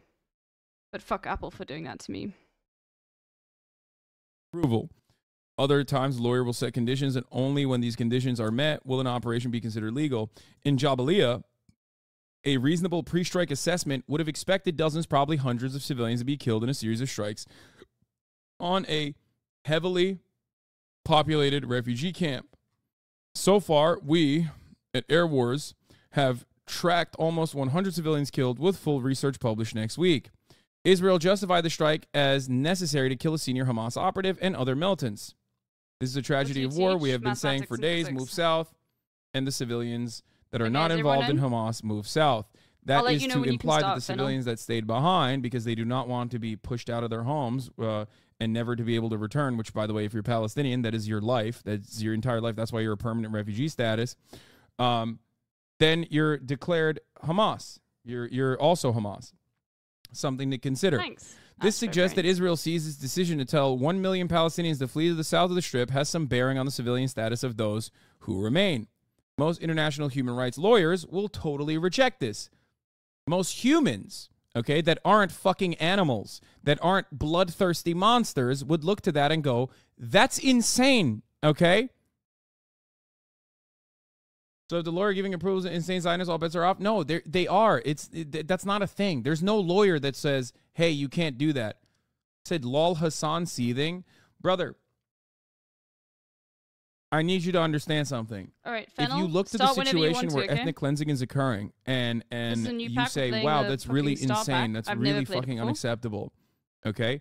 That is the expectation. If That's you guys the expectation want I have of you to do like as a a full fucking thing human being. where we mix all the packs together. Oh, okay. You turn around and go, oh my God. Yeah, I'm you're gonna have to seething. concentrate a bit here. Okay, we got strawberries.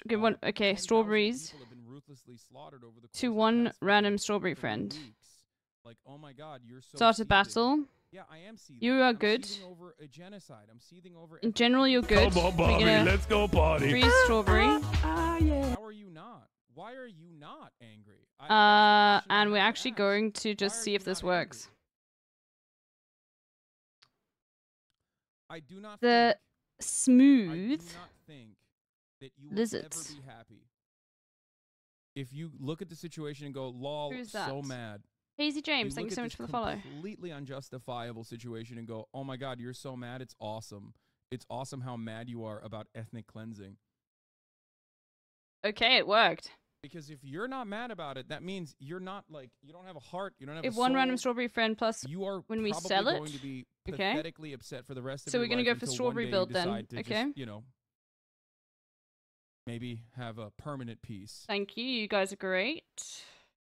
It'll come. Freeze the strawberry. Even came for Adolf Hitler. Maybe, given how similar your perspective is on want and punishment against the collective, against the population, seems to me like you can go out the way he did. Unfortunately, that's just the way they've set up lobbies now, Super Dark Void, where it's really the first few rounds are scaled to be super quick. I know, it's very irritating. Military lawyers, despite the expectation it would kill up to 100 civilians, it indicates a major loosening of rules of engagement. In effect, the NCV or Israeli Maybe I am a equivalent has word radically cell. changed since October 7. Yeah, except, like, this thread is good. It's informative. It's instructive. Thank you, Elint News, for sending it to me. But, like, the reason why the rules of engagement have changed is not because they're reacting to the violence of October 7. It's more so that their rules of engagement always were questionable, and the reason for why they were always questionable was because the reason why they fucking bombed these targets is not to actually fucking end Hamas. Like, I'm sorry, I do not believe this idea that, like, everyone in Israel, in military command, and everyone who holds, like, political power in Israel is the dumbest person on the planet, and they simply don't realize that, like, blowing up 2 million people over and over again after 75 years of brutal occupation, 55 years specifically of the most brutal form of occupation and maintaining an apartheid state is going to, you know, this time around, it's going to definitely end the violent emancipatory need. It's not. You know it's not. Know what happened? And those leaders with, know it's not what's up either. with Jay, they're not doing this because they legitimately want to end Hamas. Are they okay? They know you will make Hamas just too. taking a break They from know streaming? how Hamas came to power. This is just a way to make it seem more legally or morally permissible to Westerners who basically are watching from afar and don't understand the full context. And why should they? Because the media doesn't tell them what the full context is. How many times Maybe just has taking a break, Western media used the term apartheid state? How many? Because that's what it is. That is the Mao in legal The Sims designation 4. for Israel. How many times on off seasons or on seasons right now has Holy Western fuck, media bro. ever used the term apartheid state? Even Mehdi Hassan, who did a video on the G word, genocide, I don't believe he used the term apartheid state. It is a big no-no. Think about that. Something that is absolutely correct, a legal standard set It is in correct. previous apartheids, or in the previous last apartheid,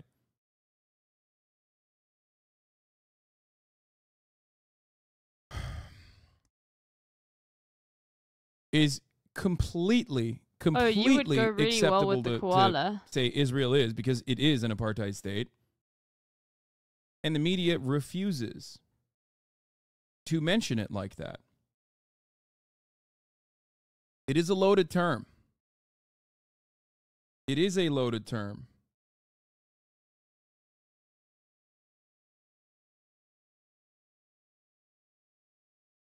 Huh. Well, this actually works because you can't go -1 on the dove, so we do that.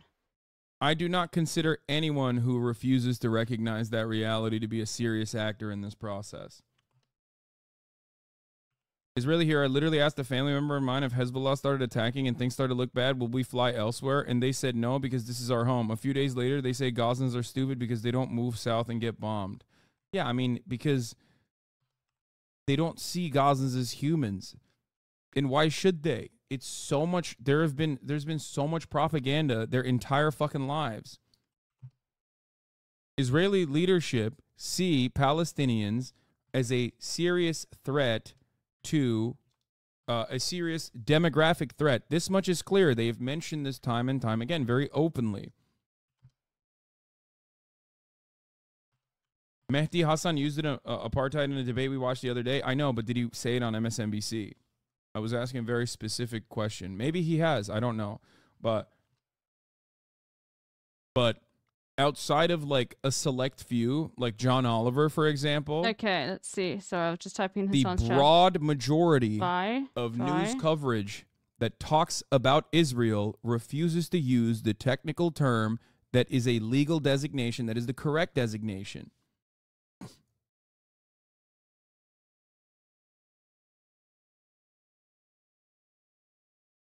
Like John Oliver's reach is marginal. It's fractional. It's nothing. I have no idea what to do. It's like saying, I say apartheid.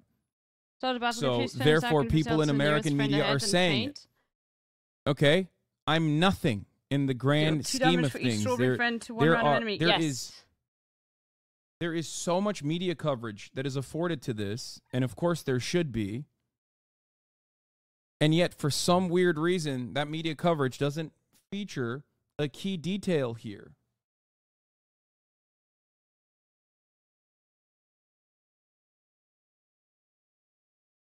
Are you going to watch an interview with the Hamas representative? What, the one in Lebanon? I have seen it. Yeah, where he's like, we're going to do October 7 a million times, which is so funny that people are just saying like, well, look, see? That's why we have to do a genocide, because he's saying that he wants to do a genocide.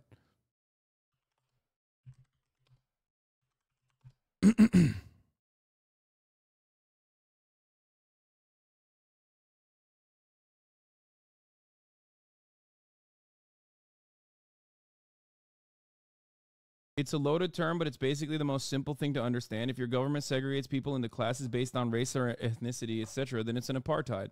And that is undeniably what is happening in the most basic terms. It's actually worse than the South African apartheid, by the way. But we don't have to get into it, you know? Do you have any idea why John Oliver's previous video about the previous Israeli-Palestinian conflict a few years ago was deleted? I don't know. I didn't know that that was actually deleted. Could have gotten reported.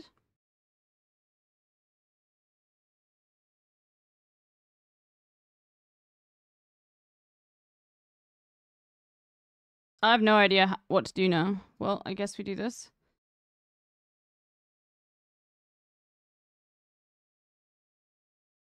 I saw a local journalist share that video and cite it as a reason to reject any talks for a ceasefire. I lost respect for that journalist. I know, it is ridiculous.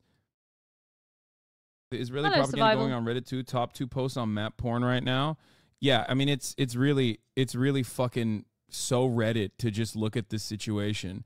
Democracy index in the Middle East, rainbow colors in the Middle East. Thank you, map porn. 9,000 upvotes. It's like, first of all, it's so ridiculous to fucking look at Israel as this like shining beacon. Israel doesn't allow people, gay marriage. when in fact, they're currently moving to first of all, you can't even get gay married in Israel. Okay, that's number one. And number two, the IDF literally uses gay Palestinians and chooses to out them. Okay, specifically to use them as CIs. So that's number two. So it's not like they fucking give a shit about gay people in general. And last but not least, I mean, don't worry. This is just pink washing. It's still an apartheid state. You can be gay as fuck. Okay? You can be literally sucking dick on the streets while simultaneously maintaining a violent apartheid state. It will not change my perspective on the brutality of having an apartheid state. Okay? Don't matter. That's great. And the same goes for supposedly democracy. Attack with double the notion that Israel has a democracy is silly. It is a ethno-state. It is a Jewish ethno-state. By design, you cannot be democratic. Y'all are so fucking mad about Reddit. I mean, it is definitely one of the places where there's so much propaganda online. Like, Twitter goes in either direction, but holy fuck, dude. Reddit is like completely lost. There is no way to counter the propaganda going on there, and it happens to be the most like annoying fucking people.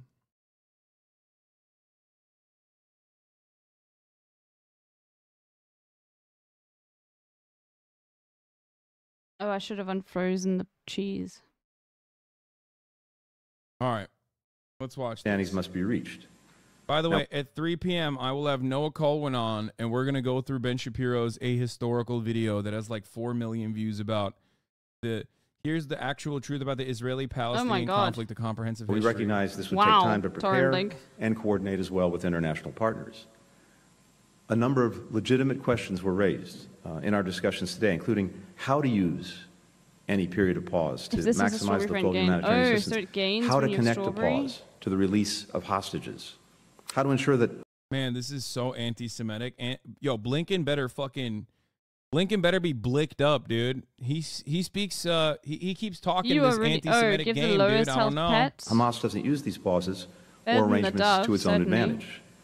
These are issues that we need to tackle urgently, and we believe they can be solved. We've agreed to have our teams continue to discuss practical solutions. Oh, no, I get it done. I've instructed our special envoy for Middle East humanitarian issues, David Satterfield, who's been doing remarkable work here over the last couple of weeks, to continue these discussions. Ultimately, we believe this can be a critical mechanism for protecting civilians while enabling Israel to achieve its objectives of defeating Hamas. Anthony Blinken emphasizing those issues of humanitarian aid, a possible pause. Those are issues which matter to Arab leaders across the region. And now that his talks in Israel have finished, the U.S. Secretary of State Anthony Blinken is heading to Jordan, where he will meet the Jordanian foreign minister. Jordan, of course, has already pulled its ambassador from Israel. Well, let's look at the other top speech this hour by the leader of the Iranian-backed Lebanese group Hezbollah. He delivered, Hassan Nasrallah, his first public speech in secret since the beginning of the Israel-Gaza war. It was a speech that was widely anticipated and quite a lot of concern that his address could inflame passions and fuel be a catalyst for a wider conflict. Sheikh Hassan Nasrallah said in his 90-minute speech, said the attack by Hamas, which, like Hezbollah, is a designated terror group by the British and American governments, was, in his words, right, wise and courageous and at the right time. But he emphasized that the battle was 100% Palestinian, and it was for the Palestinian people and did not relate to any regional issues, in effect saying that pushing back against accusations that Iran, Hezbollah's closest ally, was behind what happened in Gaza. But the Hezbollah leader did warn of the possibility that a possibility of all-out war was, in his words, realistic. We didn't broadcast that speech live, but we can bring you an excerpt. Let's take a listen. This is the first operation, which has been a historic point and who do we eat a then? blessed point. Fuck, I This want was a capybara, though. Palestinian decision, 100% and supported by the Palestinians, 100%. Hassan Nasrallah. All right, so let's just go through it. Seamus is really good, obviously, and he broke it down for everybody. If you don't want to watch the entire thing, because like the translation is like kind of rough and hard to listen to. Yeah, he has a Herman Miller. Hassan also has a Herman Miller, just as I do. Okay. Anyway, speech from Nasrallah is starting off with an obviously somber note, making sure to mention all the groups in Lebanon who have had fighters killed by the IDF, and also includes mentioning the journalists targeted by the Israeli artillery in South Lebanon. Nasrallah gives assurances to the families of the dead that they should be comforted by the idea that those who were killed by fighting for Palestine died for, from a human perspective, from an ethical perspective, the most clear battle in the world. Nasrallah, by the way, for those of you who don't understand, like, Nasrallah is an incredibly important political figure in the Islamic world. Okay, like this person is a pivotal figure in the Islamic world in general, in any kind of in any kind of movement against like Western imperialism in general. So the reason why this speech was important was basically the most important non-Shia voice outside of Iran. So okay, I'll be back in a second. No, he's not just in Iran. He absolutely is. No, he 100% is important. What the fuck are you talking about? Non-Iranian Shia voice outside of Iran. He is an incredibly important voice. You're absolutely incorrect.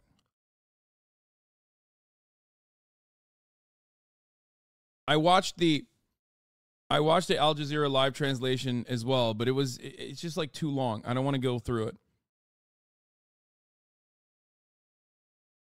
Yes, he is Shia. Sorry. I was reading Delayed Autistic Gubby. He corrected himself.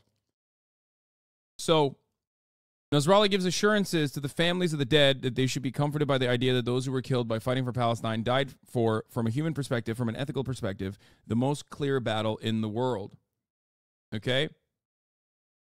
Nasrallah moves to criticize this extremist, stupid, idiotic government in Israel, with this stupid minister responsible for abuses against Palestinian prisoners, undoubtedly referring to Itamar Ben-Gvir. I think it is obvious that even if you're not watching it, but Nasrallah has been turned up to 10 from almost the second minute on. Nasrallah shoots down any suggestions that the Hamas attack on October 7th was planned alongside, saying that it was a 100% Palestinian decision, and that, moreover, they hid the plans from any other party within Gaza and the larger axis of resistance, which includes Hezbollah. So this is consistent with both what the IDF has said. It is consistent with both the American State Department's messaging. It's also consistent with what Iran has said as well. So there is, at this point, no reason not to believe it. Let's see. At first, I was skeptical because I thought there's no fucking way that such a broad military operation, such a broad militant operation would be done without without Iranians knowing about it. Starts a battle though, but it's still amazing. And I thought even that America saying that Iran was not involved. Husky used to spawn in other this things. In this operation, Iran was not involved. This does not mean that Iran isn't giving them weapons and training, by the way. Of course they are. Of course they are. Make no mistake. Iran absolutely is training militants inside of Palestine, inside of Gaza. They 100% are doing that. Okay? They are definitely doing that. But this Husky operation used to... No, actually, it was the wolf that spawns the pigs. Sorry. Was not conducted... Not Husky. Was not conducted with the Iranian go-ahead. Okay? Okay, yeah, of That's course, an important distinction to make here. So, Fuck. Well done, Tiamani. In Lebanon, Shia had the image of shoe shiners and were historically the poorest in the country. Shia in the country view Hezbollah as not only the power that removed them from Israeli occupation, but they also experienced immaterial improvements under Hezbollah as well. I don't like Hezbollah, but just explaining things. No, I mean I think it's a pretty valid take.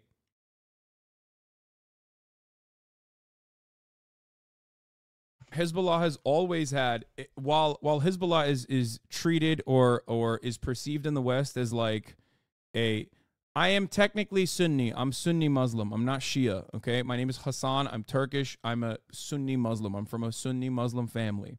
I am not Shia, okay? This doesn't have any bearing on my analysis of the situation in any capacity whatsoever because I'm not even like a practicing religious Muslim, okay?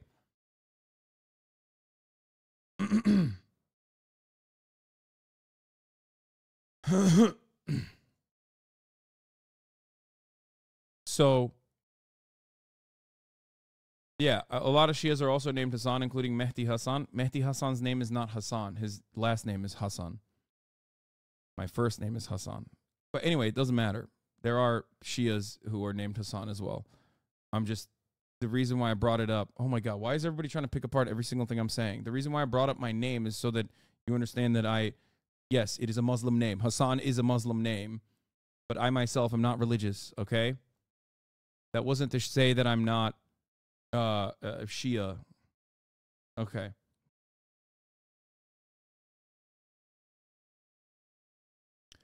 Yes. Hezbollah in the Muslim world is praised because of its emancipatory results from the Israeli regime. Exactly. Israeli occupation. So Nasrallah says the choice for Hamas was either to act now or to accept the West Bank and Al-Aqsa to be lost and Palestinian prisoners inside Israel to all. If I buy all of the packs now, do you guys want to build a, like, we don't have to vote specifically, but we can just, like, build our own pack to play? Would enough people be around and interested in doing that right now? Or are people feeling tired? Yes? Okay, you're down? Okay, alright. I just want to make sure there's enough people actively, like, enjoying the SAP content with us on in the background. Okay, I'll have to go into BRB to buy all of them after this, but I'll wait for... I'm interested to see. Summon 2 1-level ants. Oh, it's an anteater. Oh, these pets are... The thing is, like, some of the pets are, like, packs I've always found to be mid. But yeah, I like this. Okay. You know, we'll do a proper, like, vote one day to you're just lurking and working. Hopefully it's not too much. Well, we won't make it too much because I'll also make decisions, but we will do one where it's like, oh, you mean too much money? No, it's fine. Don't worry. Clearly as possible. Don't worry. Don't worry. As clearly as possible. This does not mean that October 7th wasn't brutal. I'm not saying that, like, I'm not saying otherwise that I won't buy all of them. The Palestinian militant movement was... Palestinian militants were not... Do you... In order to make custom with, like, any single pet... Okay. They were. Do you need to... 100%. Anyway. Own all of the... How much do they cost, I think? Nasrallah brings up the multitude of different goals Israel has set to destroy Hamas or some wing of Hamas, and brings up that Israel set similar goals in 2006 during its war in Lebanon for Hezbollah and evidently failed. Nasrallah mentions yesterday's video of the Hamas fighter running up to the Israeli tank and placing an explosive on it, and asks, how will this army, the IDF, fight in such an environment? I find that, like, they're just throwaway pets. They won't. They just didn't have anything else to put... If in it, but yeah, I can't figure out why they're in it either. Back and keep fucking bombing civilians and blow up ambulances and shit.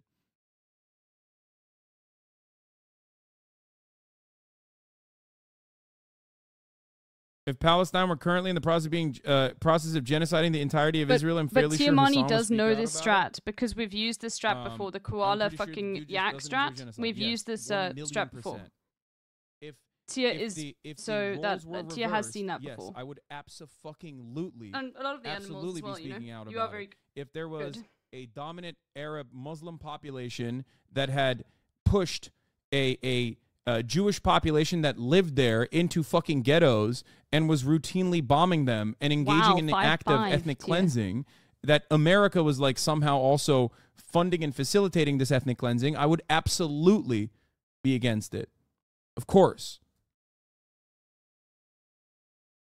Yes, I am and always will be anti-genocide. Okay? Nasrallah calls out the focus on false reports of children being beheaded by Hamas when it is being largely ignored that there are children who are being shredded apart in Gaza. Nasrallah commends correct and courageous attacks by resistance Axis fighters in Iraq against American military installations. As he says, the war in Gaza is entirely America's decision. This is also correct. Nasrallah says that those who remain silent about Israel's war on Gaza should reconsider their humanity if they're really humans or not, and their religion if they belong to a certain religion, and reconsider their honor if they believe they have any honor. Nasrallah specifically mentions that the victory of the Palestinians is in the national interest of Egypt and Jordan, the first two Arab countries to have made peace with Israel. Nasrallah just took another drink of water, and the crowd has launched into chants of Labaik Ya Nasrallah, here I am at your service, Nasrallah. Nasrallah says that many people expect him to announce that Hezbollah will start intervening today, but reminds viewers that they started fighting the day after Hamas attack, despite their surprise at the attack itself. Now, this is important because it shows the level of response that Hezbollah will engage in, which means it's not going to be like a real retaliation in the way that Israel has been afraid of before. Like, Israel has always had to regulate its actions in the Gaza Strip every time it does a siege, because there's always a fear of another front opening up, right? This to me indicates that another front is not opening up in northern Israel. As I said, I told you before the speech that he would probably set red lines on what he finds to be completely unacceptable, the boundaries of what kind of set boundaries for like the brutality that Israel is engaging in, and then and basically not commit to a full-scale invasion. Okay? This is the reason why the, I think, Iranian foreign minister said that even before the speech, wow, the Iranian foreign minister had said that, flawless run. Yes, there are Hezbollah militants that have immediately started intervening. I still want to listen to what Hassan's saying, because he's talking about Hezbollah and the speech, and he's like breaking it down what was said. So I am interested because it is important, because there could be a war between now, I think it's Jordan, right? This is totally morally permissible, except it's not being directed by us. But I'm going to put you guys this is what the official Iranian position was, which is also important to consider here. The speech is now pivoting to making the current border clashes with Israel take on more importance, saying that they are unprecedented since 2006 and they will not be limited to this scale. Hezbollah says if it were satisfied to just claim solidarity and hold regular protests, Israel would have sent its entire army into Gaza. But because of Hezbollah's involvement, half of the IDF soldiers are on the Lebanese border. He says this is approximate, not exact. So he's taking credit for at least splitting some of the IDF. I don't know how truthful that is, by the way. I'm sure that there is like, I'm sure that there is definitely, I know that there's mobilization in that area as well. Specifically, I know that they've also evacuated some of the villages, for example. But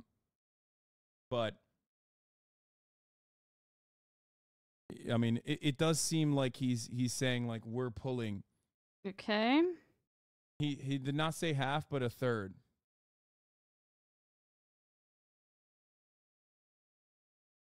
Right, I bought all of them. Yeah, no, I had to pay full price, but that's okay. Doesn't matter. Nasrallah says we've played the blood so much spilled sap, by Hezbollah and Hezbollah allied fighters in the south thus far sends a message that you, Israel, will commit the biggest act of stupidity in your life if you do this: invade Lebanon. Nasrallah uses that eternal phrase, we love an American foreign policy. Paid for packs. Okay. All options are on the table. I just want to make sure that I'm not nothing weird's going to pop up. It's absolutely an applause line here, though. The crowd is going nuts. Because the expectation Okay. Hopefully from nothing weird pops up. the entire world that is watching this that is not aligned with the Israeli ethnic cleansing campaign. But is that for now, I think what we want to do is we want to just decide on one as like a community. I do, however, unfortunately want to listen to what Hassan's doing at the same time. So what I'm going to do is I'm just going to like make polls, very gently make polls that you guys can vote on, like very quick little polls. And like 30-second polls, and we'll just see. I don't know. We'll see. With a serious enemy that they have lost to in the past. So I've got all of them now. So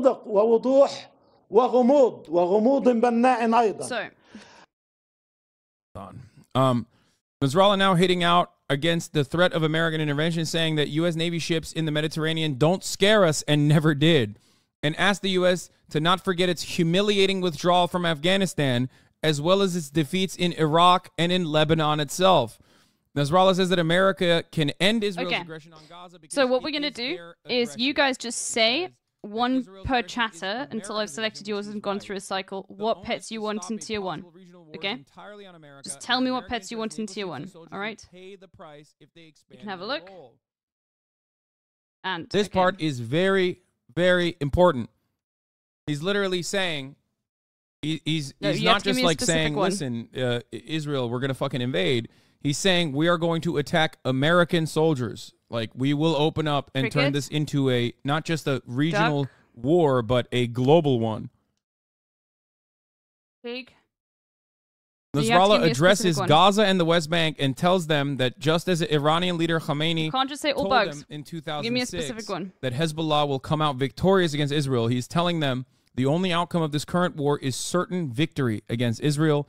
And the hotly awaited Nasrallah speech is over. No overt declaration of war, as I think many people anticipated. I did not. But certainly raises the stakes of the current border clashes on the Israeli border, and I think makes Hezbollah's current calculus with Gaza clearer. So I want... I think this was expected, given the actions taken so far from Iranian-backed forces. The fact that it's like mostly just Yemen. You want the groundhog? Engaging in bombings on Israel. And you want the at frog? least some militancy against like American we've got 7 left. American positions and Israeli positions in Syria, but overall. The beetle. Why do people say Hezbollah won against the IDF in 2006 when they neither won or lost? I mean, think about it. Why do people say that about Vietnam? Why do people say that about Vietnam? The pill bug, you mean? Would you say that about Vietnam? Would you say that about Afghanistan? Oh, you want this one? Okay, the cone snail. 2 more. Otter. Okay. Otter, mosquito. Okay, we've got those. 1 out of 2. Which ones? Egg. So is Hezbollah Lebanon's army, or is it a terrorist group as the United States claims? Apple. Hezbollah isn't just an army, is not just a standing military, but it also, on top of that, has like local governance duties as well. Not dissimilar to how Hamas operates in Gaza. Hamas has a military, a standing army, alongside other standing militant groups as well. However, Hezbollah is not the Hezbollah is a militant group that also has a political party and has political aspirations and works in governance as well. So, for example, Hamas has the entirety of the political power of governance in Gaza, right? That wasn't the case for a very long time, but since the failed coup that America tried to do, shouts out to George W. Bush, Hamas has completely controlled Gaza. This one. Ever since 2006, 2007. So the guinea pig. what that means is there's also you can't just like be a fucking militant group. You have to also run hospitals, and you have to redirect but we don't have funds, any strawberries. and, you have to have schools. You have to have a working sewage system. Like, these are all the things that you have to do. Food. And Hamas, of course, runs all of that as well. So there's a political faction there as well. This does not mean that they're monolithic. This does not mean that there aren't internal rifts, both in the foreign, demonstrations, like both in the foreign You know what we're doing? Fuck you guys. You know what we're doing? There's different factions within Hamas as well, and I would say that, but not fuck you guys in that weird way. You know what we're doing instead of all of this? Is we're going not entirely removed from not LB the ring. Paramilitary, or not we're going for pink from, and purple pets, and we're gonna fucking go for it, okay? But and in the beginning, it's gonna be tricky because there aren't many with interests this. Are very different. Okay. So by saying they best pink, purple, and like they manufacture consent for military spending. Yeah, pink pack. But in the beginning, it's difficult. Israeli here. So I'm just gonna choose duck and ant. Stop bombing fucking civilians if they want to stop Palestinian extremism, among many other problems. But regardless, is there a way for Israel to give Gazans money and resources without it being snugged by Hamas? Maybe through UN organizations. Okay. Obviously, this would never happen. Just a hypothetical question. Well, my point is this. Fuck bacon, though. It depends on what you mean by Hamas getting the resources, right? Like, Israel will say the fuel is going to Hamas. Now, if you're talking about the fuel going to the hospitals run by the Gazan Health Ministry, then yes, technically the fuel is going to Hamas, because Hamas as a political party is the I'm not even looking Gazan at chat. Health I'm just Ministry. choosing there's vague, truth to that, but those are fucking doctors. Those things aren't that the could be militants. pink or purple. It's not going to like rockets. You know what I mean?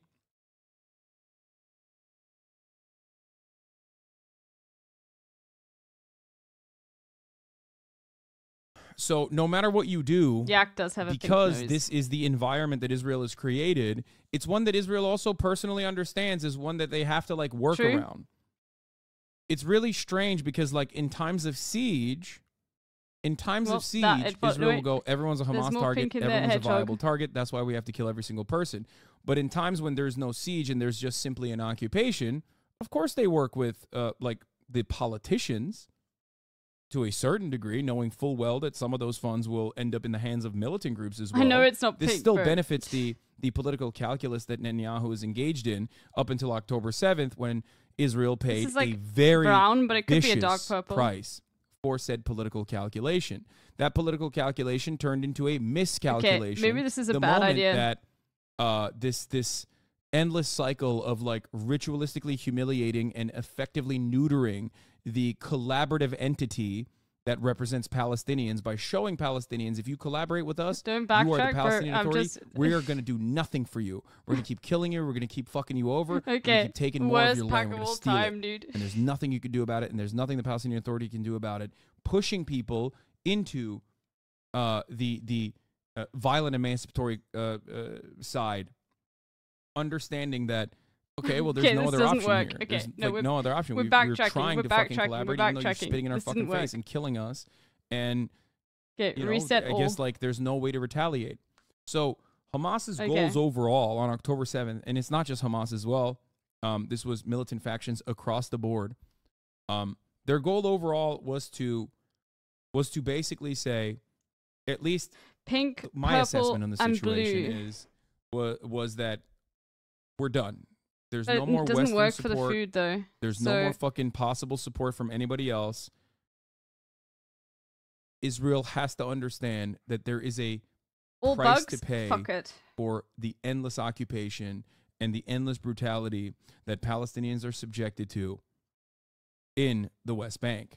There has to be a response for it. And the response was bloody, and the response was brutal. The response was Those were the first ruthless. ones I clicked on. Okay? Fuck. Oh, wait, we don't need never pig. Forget, it is always the occupying power that sets the standard for brutality. Because like I always repeat, the first intifada was fought with rocks and fought with strikes. Honey? The second intifada, at a time when negotiations were ongoing, and the Israeli government was openly humiliating and withering away Arafat's political power amongst the Palestinian population deliberately. Crabs are not a fucking bug, at a time when the more militant factions, like Hamas, recognized and openly stated the only way to fight back is through violent means. Okay, now it gets tricky. Israel had all the power to show the world and show the Palestinians that, yes, we can and will collaborate in good faith with those who are opening up their hands and meeting our demands, no matter how fucking unreasonable and how utterly unjustifiable those demands were from the Israeli side. Fine, crustaceans are bug-like. Okay, Arafat whatever. said yes to everything, pretty much. Every step of the way. Until it was like, and while that was going on,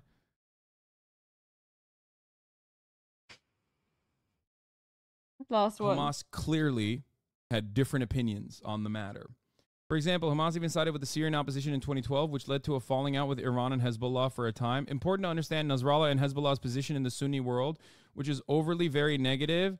His comments are seen as coming an organization that in 2013 participated in the essential ethnic cleansing of Sunni Muslims in Syria, who sided with the Syrian opposition, killing 500,000 people and participated in about 10 to 20 Gaza Strip-style sieges in places like Eastern Ghouta, Kalamoun, Aleppo, etc. For example, Hamas even sided with the Syrian opposition in 2012, which led to the falling out with Iran and Hezbollah for a time.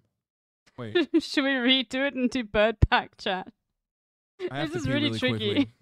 But I'll be back. Because there's no bugs now.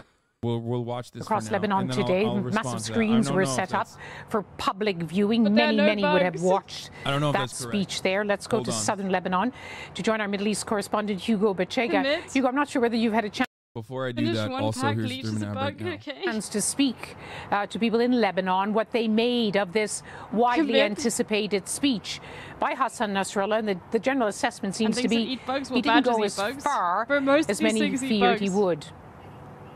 Commit. Yeah, I think, Liz, lots of people are relieved here in Lebanon tonight. So I'm here in Beirut. I was at one of those screenings that had been organized by Hezbollah, a screening in a southern suburb of Beirut, which is a stronghold of the group. And I think there have been these concerns that this violence along the Lebanon-Israel border could escalate and Lebanon could be dragged into this conflict. So I think to give you some other lines of what Hassan Nasrallah had to say, he said that all options are on the table. He also said that the only way to prevent a regional conflict is to stop the war in Gaza. But again, we didn't have any kind of indication, any announcement that Hezbollah is preparing a major escalation in this conflict, which is perhaps, positive news given the recent fighting that has been happening along this border. But again, I think he left open the possibility that Hezbollah could escalate its attacks against Israel. He said that this would depend on the situation in Gaza and also how Israel responds to what Hezbollah has been doing. But again, before this speech, there was a lot of concern here that Hezbollah could be planning an escalation of those cross-border attacks that we've seen over the last few weeks since this Israel-Hamas war started. But today, after this much anticipated speech, we haven't had any announcement that Hezbollah is preparing to. My man keeps saying Hamas, Hezbollah. To escalate the situation along the border. Okay. That must come as a huge relief to the people of Lebanon, as we've been reporting now almost since this war began, that they're mindful of how much they suffered in the last Lebanon-Israel war in 2006. So much, even in Beirut, was destroyed.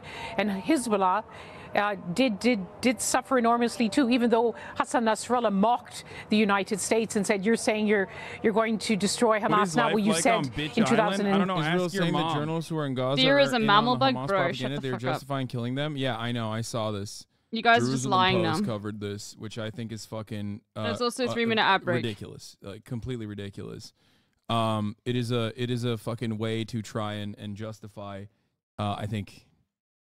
Killing journalists. It's it's the same principle behind everything that they've done. You're going to destroy Hezbollah, and here we are.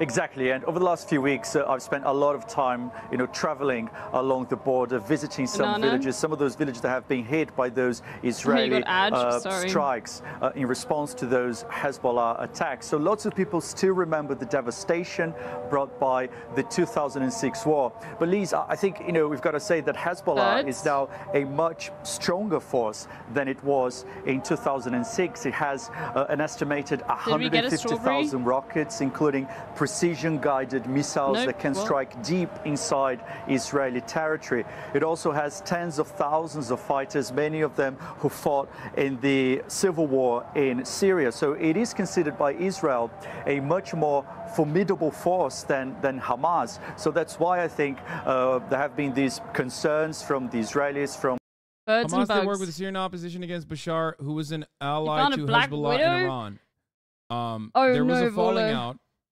There was a falling out, or I mean, I guess there was a minor, brief split, but Hamas was not pro-ISIS at any point. That part is incorrect. There was sectarian splits, potentially. Oh, there we go. But they were not, they were always... Okay, we need to take chocolate for the... They were always anti... for the vibes. And I'm gonna take hate melon. having this conversation about Syria. I don't like I don't like getting into the Syrian war conversation, because it is, I would say, by my estimates, even worse than the people that have incredibly strong opinions on it, or even worse than fucking like people who consider people who consider me to be a anti-Ukrainian actor who is like pro-Russia or whatever. They get way more aggro about it. Fine, mantis shrimp.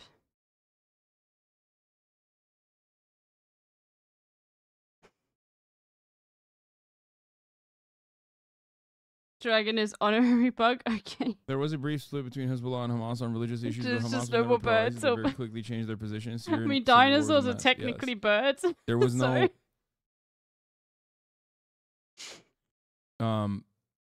And it doesn't matter, because those issues have clearly been resolved, because ultimately, and I've said this before, Bugs really like pancakes. The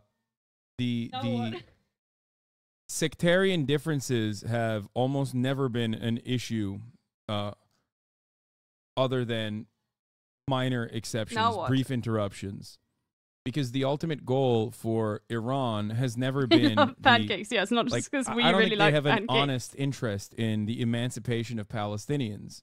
I think that the Iranian forces and their interest in Hamas or any kind of militancy has always revolved around not like religious boundaries at all, but instead a way to disrupt Israeli politics, a way to I need another one of these. A way to use militancy against Israel when they feel as though Israel has over leveraged themselves. Fuck it, sushi. That's it. I need another one of these. Their goal is to basically disrupt Israel's regional influence, especially when considering that the other enemy that they have is Saudi Arabia. Pickles, okay. Iran, I mean. There's of course a more important sectarian infighting in that situation, like religious disagreements in that situation, but even then, it's still about having influence in the region. And Saudi Arabia, just like, especially modern Saudi Arabia, just like Israel, is seen as an extension of of American foreign policy in the region, American intervention in the region. These are American proxies. from the Americans, many others, that the situation here could escalate and this could become another front in the conflict. I think what was also interesting in this speech by Hassan Nasrallah was that he said the group wouldn't be intimidated by those warnings from the Americans, from the Israelis, and that the group wouldn't be intimidated by those fleets, those ships that have been, warships that have been sent by the Americans to the region. So again, I think what Hezbollah is trying to do is to say that the situation can change, but today we haven't had that announcement that Hezbollah is planning a major escalation of the situation. I need the loo. I'll be back in a second. Hugo Bachega, thank you very much for joining us. Yes, Hassan Nasrallah, a lot of defiant rhetoric against the United States, even using the phrase that has been used in Iran since the Iranian Revolution of 19... Al-Qaeda and ISIS-K members were funded and trained by American proxies in the region to fight the Syrian government. Also, Al-Qaeda was prominent. I guess, like, actually, prominent is not the right word, but Al-Qaeda operatives were also in Yemen as well, at the behest of Saudi Arabia, once again, using our American weapons again. I don't know if you guys know who Al-Qaeda is. You know, they did a little thing called 9/11. So, you know. 1979, that the United States is the... Iran doesn't care about Palestinians. They want to become a global power, and thus the U.S.'s interest being the same leads them to competing and it being beneficial to Iran to destabilize U.S. proxies. I mean, I don't know if they want to become a global power. I think they want to become a regional power, which they are, and they want to maintain their regional influence. I don't think Iran has the capacity to become a global power when they're effectively shut off in a world that is completely dominated. In a world that is completely dominated by America. The great Satan. Let's get a bit more analysis of what the head of the Lebanese Islamist group had to say a short time ago. Well, here's a question I have for some people. I've seen this a lot in my chat as well. There's a lot of people from Yemen who said, Hassan, your coverage of Yemen has been frustrating as someone from Yemen. What I don't understand is, like, do you think what Saudi Arabia was doing is good in Yemen? I am legitimately asking. No, okay, both sides suck. I agree with you. And the way I always operate when it comes down to it, when I look at a situation, I look at my own personal experience. Let's see. I always use the same example. Okay. And actually, unfortunately, my electricity's yeah, about to go off. Similar principles for Syria as well. The exact same thing happens in Turkey too. Okay. Obviously, the material conditions are much different, because Syria and Yemen are not in the Western sphere of influence in the same way Turkey is, being a NATO ally and being a very important NATO ally during the Cold War, right? However, having said that, America is be off in an hour, genuinely which sucks. incredibly involved in Turkish affairs, internal politics in Turkey. Grounded, but I might go live again after. What ends up happening, at least by my assessment, by my estimations, always is that I am most likely going to side with a nation's right to self-determination, and in a situation like the Turkish coup, I might go live again at 2 a.m. if I don't fall asleep. That occurred is everyone after a parallel government was established by Fethullah Gülen, a CIA asset, who literally came up within the same forces, within the same religious forces alongside Recep Tayyip Erdogan. And that's why they were able to set up such a solid network of operatives inside of the Turkish court system, inside of the Turkish police force, inside of the Turkish military. And when the coup happened in Turkey, this is not a cap. This is not cap at all. This is 100% real. I despise Recep Tayyip Erdogan. I am not sure if I would have my freedom if I went back to Turkey. Okay, but having said that, most Turkish people, even those who also are still in Turkey who fucking despise Recep Tayyip Erdogan, will openly state this. Fethullah Gülen is a CIA asset, and Fethullah Gülen facilitated the coup in Turkey. 2 more spaces this open. We'll wait. This is 100% true. Like, undeniably true, and it's something that Erdogan's greatest opposition will also admit. So why? Why is it that as someone who is like, who's been threatened by the Erdogan administration before, or someone, a proxy from the Erdogan administration before, for my coverage over the coup in Turkey, as a matter of fact, why am I still saying that I would much prefer Recep Tayyip Erdogan to continue controlling the country instead of Fethullah Gülen. Why? Because I understand that no matter what happens, okay, Erdogan is the enemy that you know. Okay? He's the enemy that you know. He's the enemy that is still Turkish. Whereas Fethullah Gülen is an American power. That is very different. You get it? So my understanding, and maybe it might One more lead me space available to be misguided in certain instances for other countries. It's not always a one-to-one comparison, of course. But my understanding always comes from, if you're stuck between two separate powers, one is a regional power, one is the global superpower.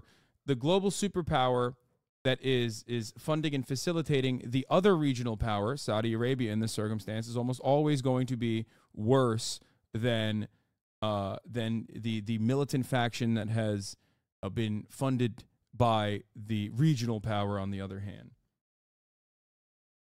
It's always being... What is this? Do you realize how stupid Hassan is after the complete sidestep of an answer and just yap fast?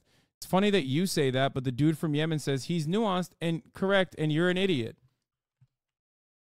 I love white guys. I love the fucking swagged out, quirked up white boys being like, "Wow, I can't believe you sidestepped the answer." 16 out of 16. And didn't give a clear-cut definitional answer. You guys I wonder ready? if the reason why it's so easy for you to make these assertions is because the only way that you can understand what happens in this fucking region is by reading a goddamn oh my god, they work perfectly. American Enterprise Institute cutout article that you read that gives you clear and definitional answers, like black and white, as though that is how you're supposed to look at this.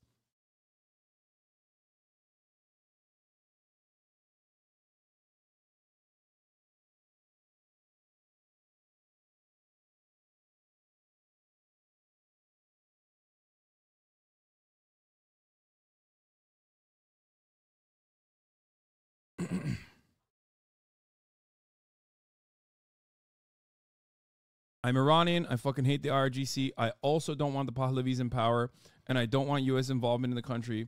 What you say speaks to me very closely. Yes, Iranians living in Iran understand this reality better than anyone else because Iran is the country that was completely fucking destroyed by scuffed pack. Western forces.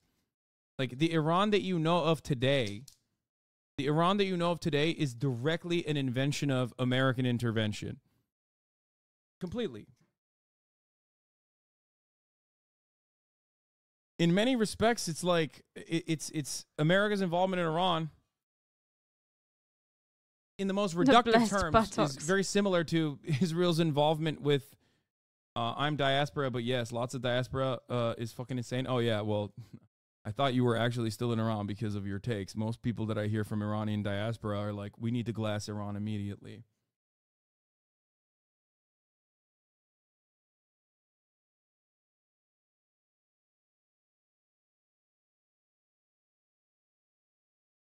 You ended up getting the new iPad? iPads are really good. Anyway. Let's see. Let's see, can we take out these bugs? I spoke to our security correspondent, Frank Gardner, to ask about the statements emphasized by Hezbollah that the attacks carried out by Hamas in southern Israel on October the 7th were 100% Palestinian. They know, because it's been made very clear to them both by Israel and the United States, that if Hezbollah gets involved, if it embarks on a full-scale war with Israel, which would be hugely damaging for Israel, it would be devastating for Lebanon. And Hezbollah is not just the most powerful military force. The greatest... Wait, when I gotta say this... What I gotta fucking say... Look, it eats birds, okay?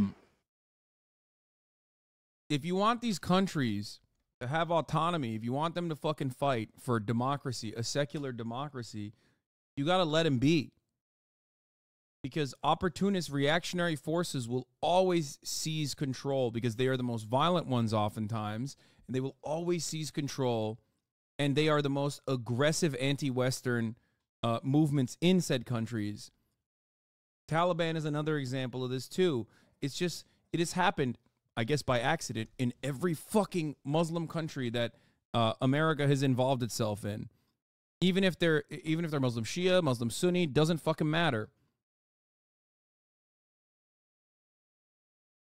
I think one of the issues people may have is the massive division in Yemen between the two centers of power, the Iranian-backed Houthis in Sana'a and the Saudi-led coalition-backed government in Aden. I mean, I know that's what a lot of people are do we upset have about, to choose but, all the pets? Like, do you have to I'm select not all of saying them? one side is better than the other by... Because maybe that's the issue. I mean... I'm saying it's more complicated. It's not like the situation it's not like the situation in Palestine, but I do know what Saudi has done. What I do know what the Saudi-led coalition has done so far, or has allowed so far to happen to Yemen. So yes, I think in a situation where you have one side that is bad, and the other side that's much worse, I'm going to go with the side that's bad rather than the side that's much worse. Well, we go for the fucking flycatcher then. Like, one side is doing a fucking famine. Like, no, I think maybe people are misunderstanding. If people refer to Houthi actions as that of Yemen, again, that's my speculation.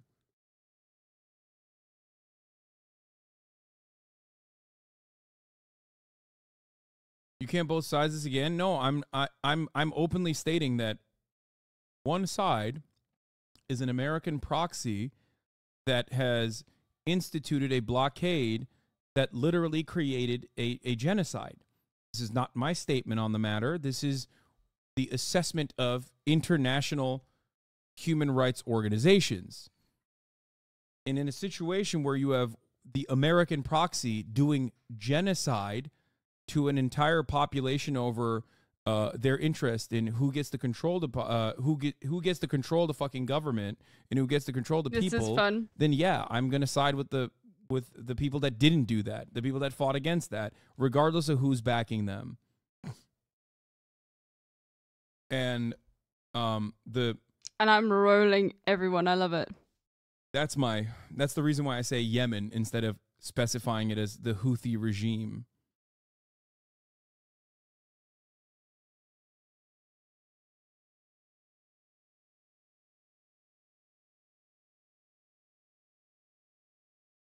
I'm ignorant on the matter, but weren't the stage coup power grab allegations in the Turkey coup?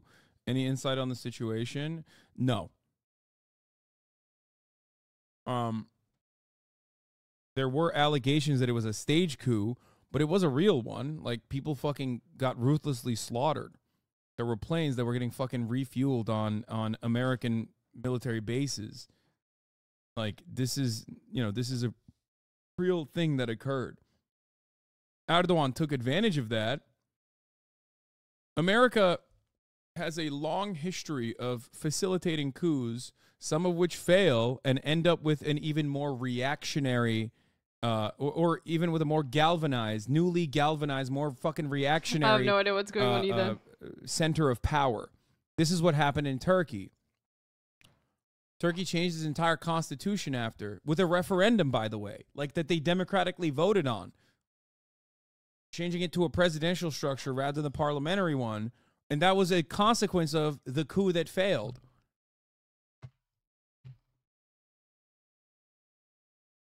Who joined it isn't playing? I don't know. It doesn't ever go in the opposite direction, though. There's no... Let people think. Not super. You just described the entire 20th century in Latin America. Well, in 20th century Latin America, usually those coups still work, though. Maybe by proxy, or maybe because of the proximity, or maybe because of there's someone without America's pets. Well, then they'll be knocked out within a few rounds. Time. But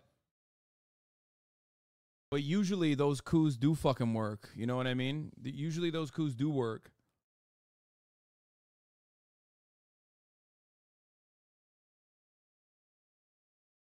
In Lebanon, it's not just an Iranian allied and backed militia. it's a very, it's a vital part of the Lebanese political scene. And a lot of Lebanese have been saying, please don't do this. Lebanon's economy is already in crisis. It pretty much collapsed 4 years ago. It's not in a good state. And Israel has made it very clear that if there is a full-scale war, at the moment there's a kind of low-grade skirmishing taking place on that border between Lebanon and Israel, that northern border of Israel. There are casualties on both sides. There's exchanges of fire, but it's limited. It's calibrated. It's been carefully calibrated by Hezbollah to show their support for Hamas, but not to provoke Israel so much that they get a devastating response in return. I'm trying to think of different but themes. Reading into that speech, I think the big subtext, the word that was missing, that I didn't see, maybe you did, Iran. They're at great pains to say this Hamas attack on October the 7th, which they praised, which has been condemned by much of the world, certainly most of the Western world, but also by leaders such as in the UAE. Volo died of starvation. They've made it clear that was a Palestinian. Volo has died of starvation like 10 times in fucking because he left it on. Oh lol, okay. But he's done that while playing, not just by leaving the game, Azavir. Yes, very interesting using this phrase at the Hamas attacks of October the 7th, which, of course, in his vocabulary, describing them as glorious, a seismic earthquake, as he put it, was 100% Palestinian. But also, Frank, not just saying that this wasn't the doing of Iran, but saying that groups like Hezbollah, like the militias. I think once again, all right, I want to mention something here. Every single Turkish person, every single Syrian person, every single person from Yemen, every single Egyptian person that is in this chat right now that may agree or disagree with me on my assessment. But if there's one thing that unites every single person in the region, okay, especially if they have a moral compass, is Israel's actions against Palestinians. Like that's it. It doesn't matter what your ideological background is. It doesn't matter. It doesn't matter who you despise in your own governance. This is something that I saw in the Turkish protests, where you had like the Turkish Communist Party, okay, pulling up with PFLP flags, okay, Popular Front for Liberation of Palestine flags, alongside like Islamist components within Turkey, pulling up with fucking Hamas flags and Islamic Jihad flags to protest alongside one another. Volo, the issue is, and this is my fault, is I got too sucked into SAP, and now we like rebuilt. So my electricity is going off in 40 minutes, but I want to play at 2 a.m., which is in 2.5 hours for me. When my electricity comes back on, I'll start stream again. If there is like something, because otherwise I would join like as soon as this game would be done, but then I'll only be able to play for like 20 minutes until when my electricity goes off. But if my electricity doesn't go off, which sometimes it doesn't, but it probably will, because anyway, I honestly think that, and chat, I'm not joking, I honestly think that that 1 month like where I had no load shedding was literally because of the fucking rugby. I'm not kidding. Don't make it look as though we are the puppets of Iran, which of course has been part of the. I think one aspect of this conflict that everyone needs to understand is that this is the standard going forward. It does feel like no matter what happens, it feels like any other conflict in the future from this point on, it is going to be America versus the Fuck America coalition. Just watch, okay. Straight up. Like, it's not even, like, this is the reason why the first countries that immediately, the first countries from the Western Hemisphere that have come out and spoken in favor of Palestinians have been some of the Latin American countries, right? And not just the Latin American countries. And it will continue no matter what. No, the power grid in my area. No matter where there is any kind of like political confusion or any kind of political movements, it's usually going to be people speaking out against American intervention and those who defend American intervention. Now, as it stands, European powers, with the exception of Ireland, are standing firmly on Team America's side, firmly and unconditionally. Countries that are not immediately in the sphere of Western influence, however, are slowly but surely ranging from, you know, subtle criticisms all the way to unambiguous support, turning around and defending Palestinians.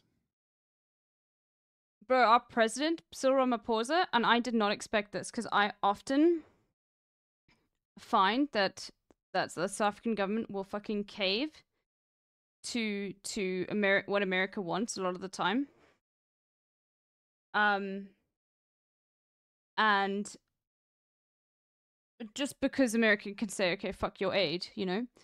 But like, I showed you the video, Cyril Ramaphosa holding the Palestinian flag, being like, this is an apartheid. And it was really impressive and like amazing to me that he did that.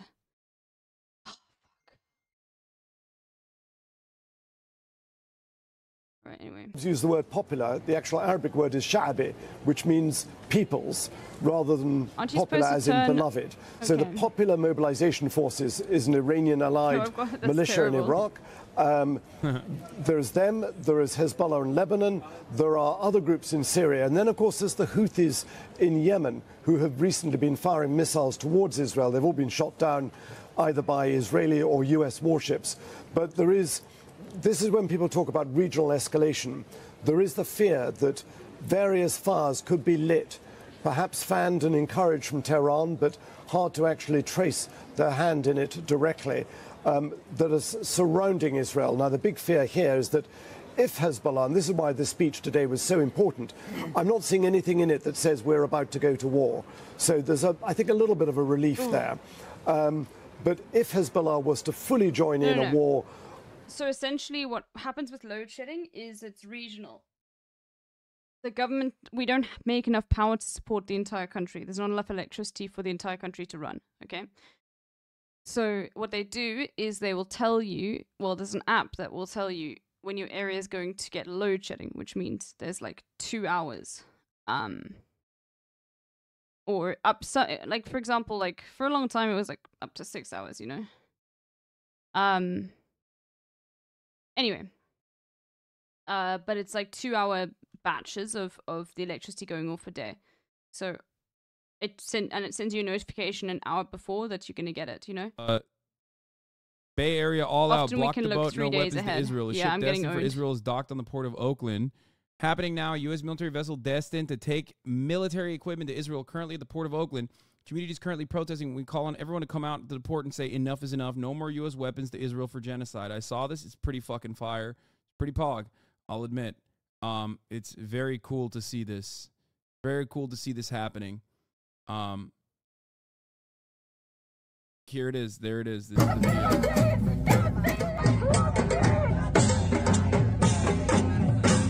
Okay, this is gonna go hard. Just watch this.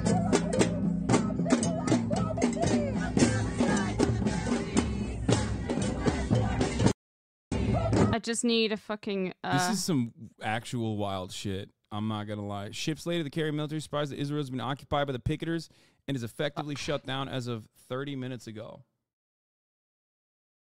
They're currently in the vessel, dude. They had to, I guess they had to redock it. Because of the protesters' relentless determination, they have retied the lines and redocked the ship. We're hearing that this protest is causing crew members on board to have doubts about whether they should continue. Here's a post from someone on the ship. I'm just a contractor. This feels terrible. Nice. Police are violently trying to break through a peaceful line of protesters. Say no! Hey! Say no! Say no! That's crazy. Fuck you, assholes. I've lived that way pieces of shit. for years. Dumbass. That's why I want to move. Say no! Israel's watching that clip and they're like, why aren't you guys throwing these people in prison? No, they're watching the clip going, didn't you train with the IDF? Yeah, it didn't work. What are you doing? We taught you what to do. Well, you're supposed to dome them immediately with less than lethal. Oh, well. Like, arm yourselves with less than lethals and directly target their heads. I wonder who's going to win. So you can fucking take out an eye or two I'll be back in and a then second. get in there. Like, what are you doing? Mass detention, dragnets. Come on, what the fuck?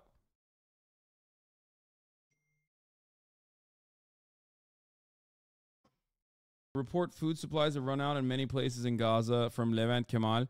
The Gaza Strip. Wait, hold on. I want to make sure that we don't. I don't show you something that will be TOS. New Gaza Strip Chamber of Commerce and Industry announced that all food and cooking supplies in the strip have run out. The largest food bank and supply shopping center in Khan Yunis has closed due to a lack of products, and bakeries that were not bombed are about to close. Yeah.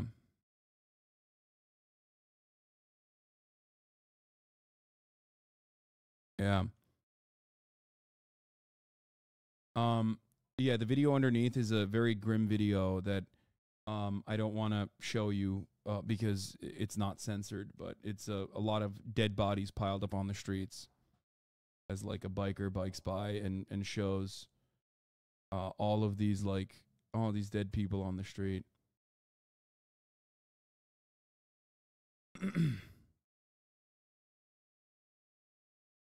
Yeah, it's really fucked up. It's less lethal. No such thing as non-lethal. I didn't say non-lethal. I used less lethal deliberately. How can the U.S. say they support a two-state solution while not recognizing the state of Palestine? My friend, anytime the American government says we support a two-state solution, anytime the Western world says that, anytime the Israeli government says that, what they mean is a means to continue the brutal occupation and the slow churn of ethnic cleansing and ethnic displacement that is occurring. The goal is to claim that you want a two-state when nobody actually wants it. The goal is a one Israeli Jewish state, rid of all the Palestinians that currently are living on that land. That's it. If you look at the history and the back and forth and the dealings that have taken place every single time, See you later, Fennel. As the situation has worsened, Israeli officials that have played a role in the negotiations process has openly stated time and time again that their goal is to simply keep pushing. I believe in, which year was it? In the 90s, in the early 90s, the American government offered $10 billion in loans to Israel to specifically build settlements.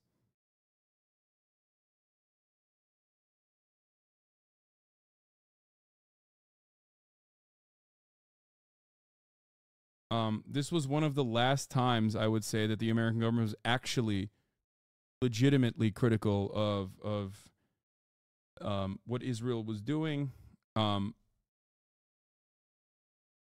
and openly stated that you have to stop building settlements, to which Israel could, said fuck off and continued to build settlements with. Throughout that entire process, they never stopped.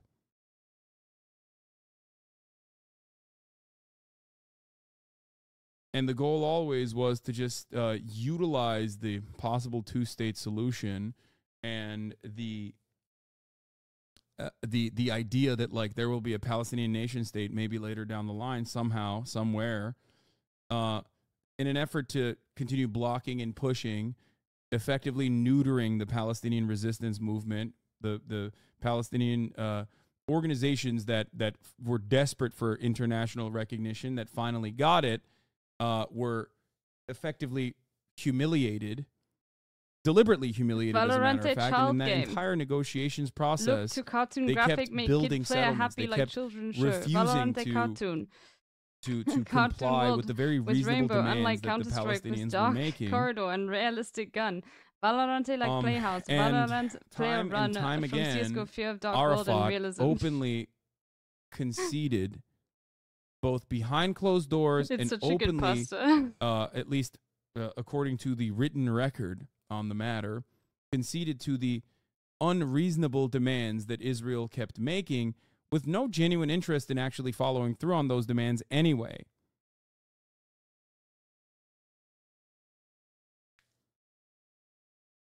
It was utilized, the two-state solution on that process was utilized as a rallying cry from the Palestinian side But the reality is that the Israeli government used that as an opportunity to continue building and populating the West Bank.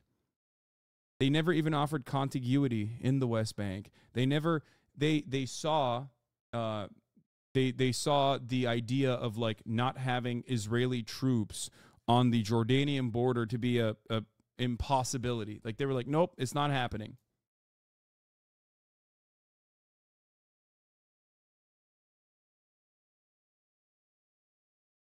It was always a missed opportunity for some like music producer to turn that into a song. Also, like, does anybody know the lore of that fucking right to return, that this Valorant child game? Because like, is it a clip from a streamer? Or is it like a Reddit comment? Like I sort of want to know, you know. Let me see. Israel's own demographic concerns, like. These people fucking said they would literally be like, we know you want an ethno state. We'll let you have the ethno state. Please give us this fucking land back and let us have autonomy and a right to self-determination. Please. And Israel was like, fuck no, bitch. Get the fuck out of here. So it's just been ruthless. Polling in Lebanon regarding a war between Hezbollah and Israel. A poll published by Al Akbar, a newspaper sympathetic to Hezbollah, found that 68% of Lebanese did not support a full-fledged war with Israel. Even among Lebanese Shias, the main base of Hezbollah support, opinions were mixed. 51% were in favor of war, while 49% opposed it. Yeah, this is a consideration that Hezbollah has to have, no matter how much like Americans say, or no matter how much the Western world says, like, oh, Hezbollah is a terror cell. They don't give a fuck about like the Lebanese population or whatever. They do have to actually factor this in. I need to see. They have economic concerns. Lebanon cannot withstand a entire fucking city blocks being reduced to rubble when Israel decides, oh, you guys are a hostile entity and we're just gonna fucking kill all of you. I need to know if anybody knows. Yes. There's no way for I mean, this is one of the reasons why Hezbollah has not retaliated and opened up a second front, in my opinion. Gulf states pledged more than $1 billion for reconstruction after the war in 2006, but have I think I know. Tired of Lebanon's chronic dysfunction and corruption and Hezbollah's stranglehold over politics. I found a tweet from 2020 this time.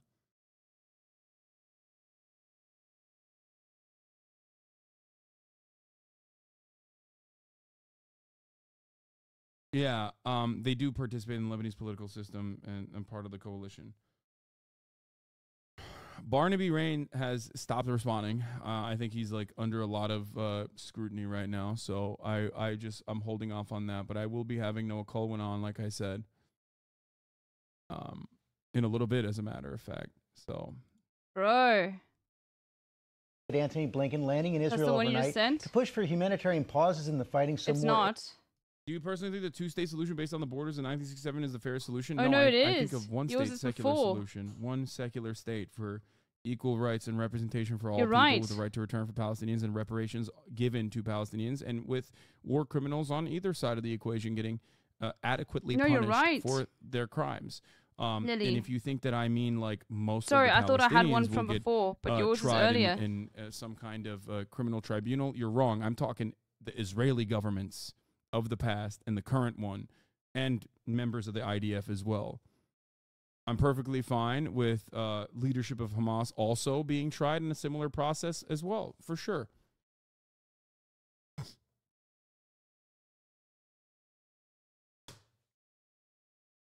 It's so good. Aid can come in and hostages have the chance to come out. It comes as Israeli forces advance into Gaza City to battle Hamas. Chief Foreign Correspondent Ian Panels in Tel Aviv. Good morning, Ian. Yeah, good morning, George. That's right. Secretary Blinken is here in this high-pressure visit to try and push for more humanitarian aid to be allowed into Gaza, possible pauses in the fighting, and also to talk about trying to get those more than 240 hostages out amid growing concerns about the situation in Gaza and that ever... You wish you had a gay signal to sort of call all the gays to chat, bro. Like... Okay. All right. I'm just going to do a poll. 70% plus of you motherfuckers are gay. I don't know what why you need a gay bat signal, Eshe.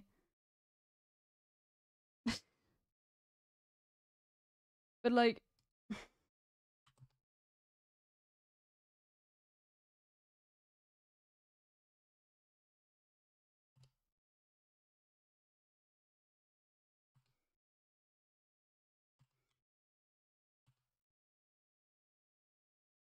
yeah. There's a okay, I'm just gonna say, are you straight or gay? Is it fine if we put like all of the non-straight people in the gay category, or is that like really bad? I'm asking the gays in chat now. I'm just trying to like make a point. That's fine, because I think like it's a sort of like encompassing term. Straight and then queer. Okay. No, I'm not going to say queer because they might think that's a... I'm just going to say not straight. There we go. Look at the fucking poll.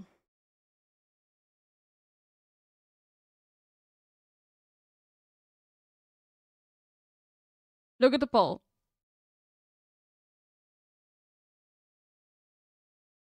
See, the issue is like... Never mind. The straights are rising up.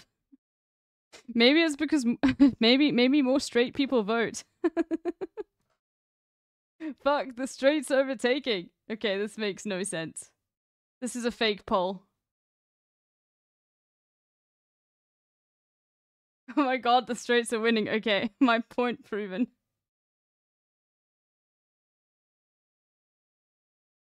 My point not proven, sorry.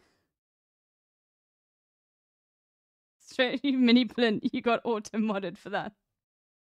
No! Okay, I'm sorry. Okay, Eshe, you're right. The straights are rising up.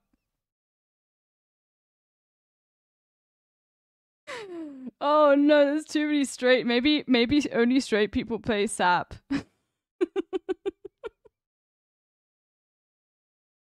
Maybe that's why. It's just a straight game. All of the gays are off doing other things now.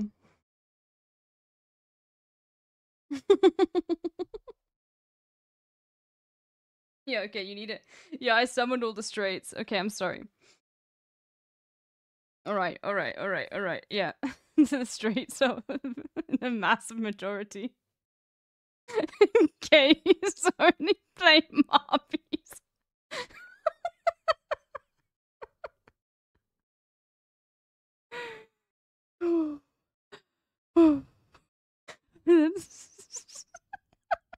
True.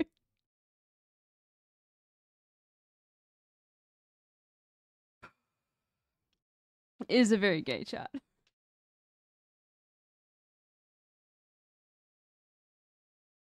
I lost first. Frozen tea, that's funny. No, don't worry. Frozen tea, it's like, it's a difficult game to get into because you need to play it. Come on, gays. Also, I just think, like, gay people don't vote. You know? A lot of the money from America, and in the beginning they called him a terrorist, and by the end of it, he was a collaborator. And when he was a collaborator, he was seen as a person. He was seen as a person who sold out the Palestinian population. Okay, the straights won by 5 points, continuing right? His mission. There you go. That's not like great, you know. 100%. Saying gays don't vote. This poll is ace erasure. No, but then okay. This true. is. Okay, I apologize. This is quite to the ace literally. chatters. That's quite. See, look. That's know, because the at straights first won, he was it's really actually fighting for a embarrassing. cause, and he conceded and submitted. Do you understand? That's what Israel did. Okay. I apologize. Because Arafat's personal, Eshe, you were Arafat's right. Okay. personal proclivity Yeah. towards How about this? corruption would be completely meaningless if Israel offered dignity to the Palestinian population at any part of this process. But they did not. And they didn't on purpose, okay? They did not on purpose. And every step of the way, Arafat said, sure, okay, like, please give us like a smaller piece of land. It's fine. Give us a smaller piece of land. Please, come on, please, please, please give us any land whatsoever. Yeah, do you want this as your gay bat signal? Yeah, he's not a traitor. He just tried to get, tried everything to get people a good life. He got betrayed by the West and let him drop the rifle. Yes. I think that he was. Are you happy now, Eshe? I think he tried his best. I do believe that. You know, there is a little bit of corruption there for sure, but I do think that he legitimately thought that there was a way to. I can't have an opinion on that because I'm straight. Solution. Well done, wifem. Holy moly! He recognized the circumstances. He recognized the impossibility, and yet still tried as best as he possibly could, and he did everything right. Not to do like the fucking I did everything right and they indicted him, but in terms of like negotiating in good faith, trying to negotiate in good faith, with it's a good emote. The Israeli government, like there's one called Gay Snow. There's an emote called Gay Snow, Chad.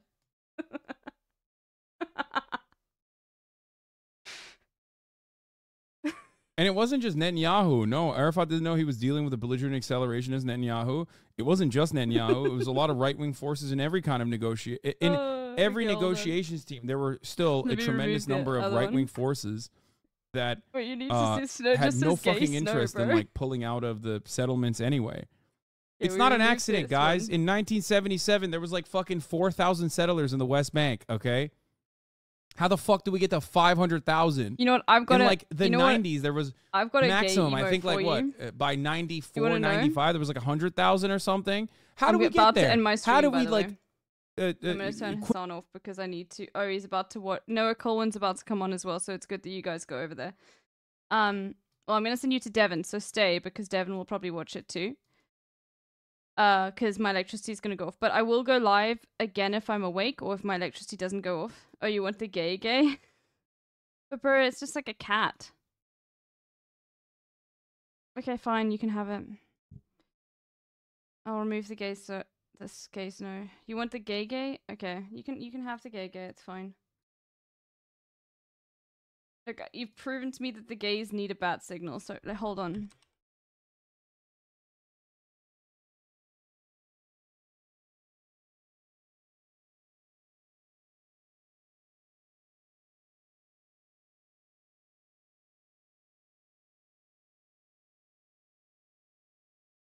Let's see, I'm just looking through.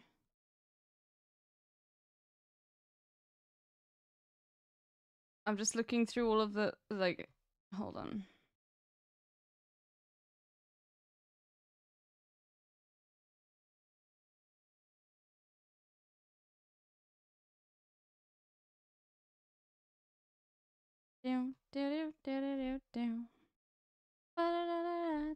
Anyway, I'll end my stream now.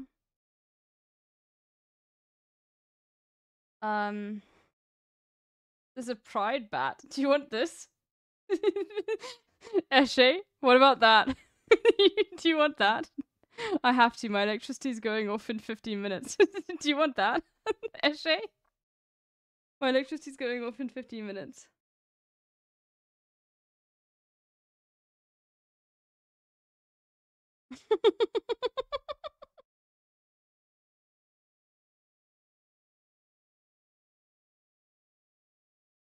Anyway, find a good gay bat signal. If somebody wants to make a gay bat signal emote, I'll add it, okay?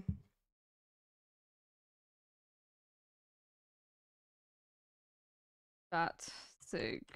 Let's see.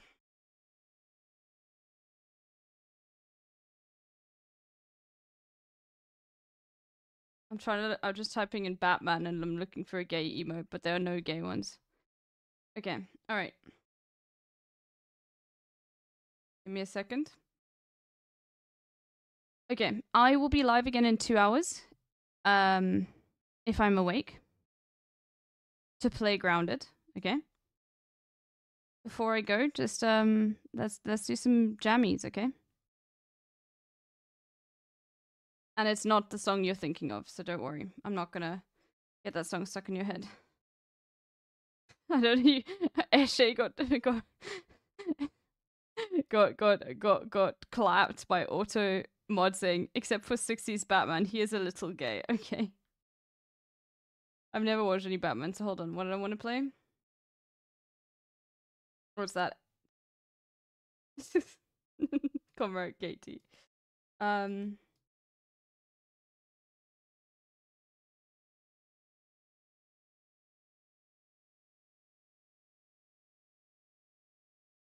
Alright. Hold on. There's music coming now. Just give me a second.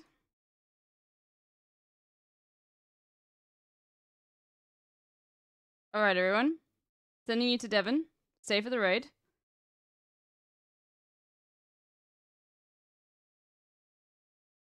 You better.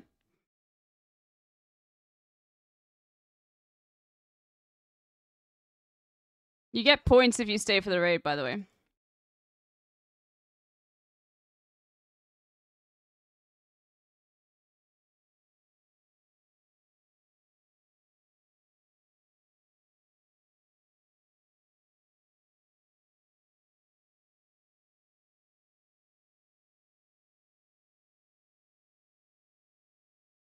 Billy lurks. Hello.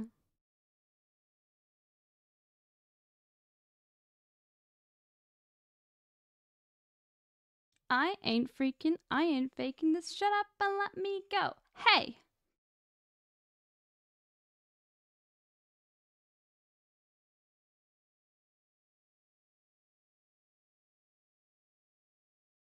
Nessie will always be cool.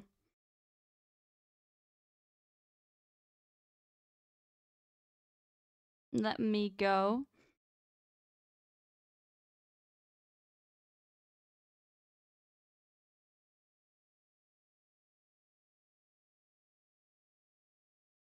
Alright, bye. Yeah, this is a gay raid.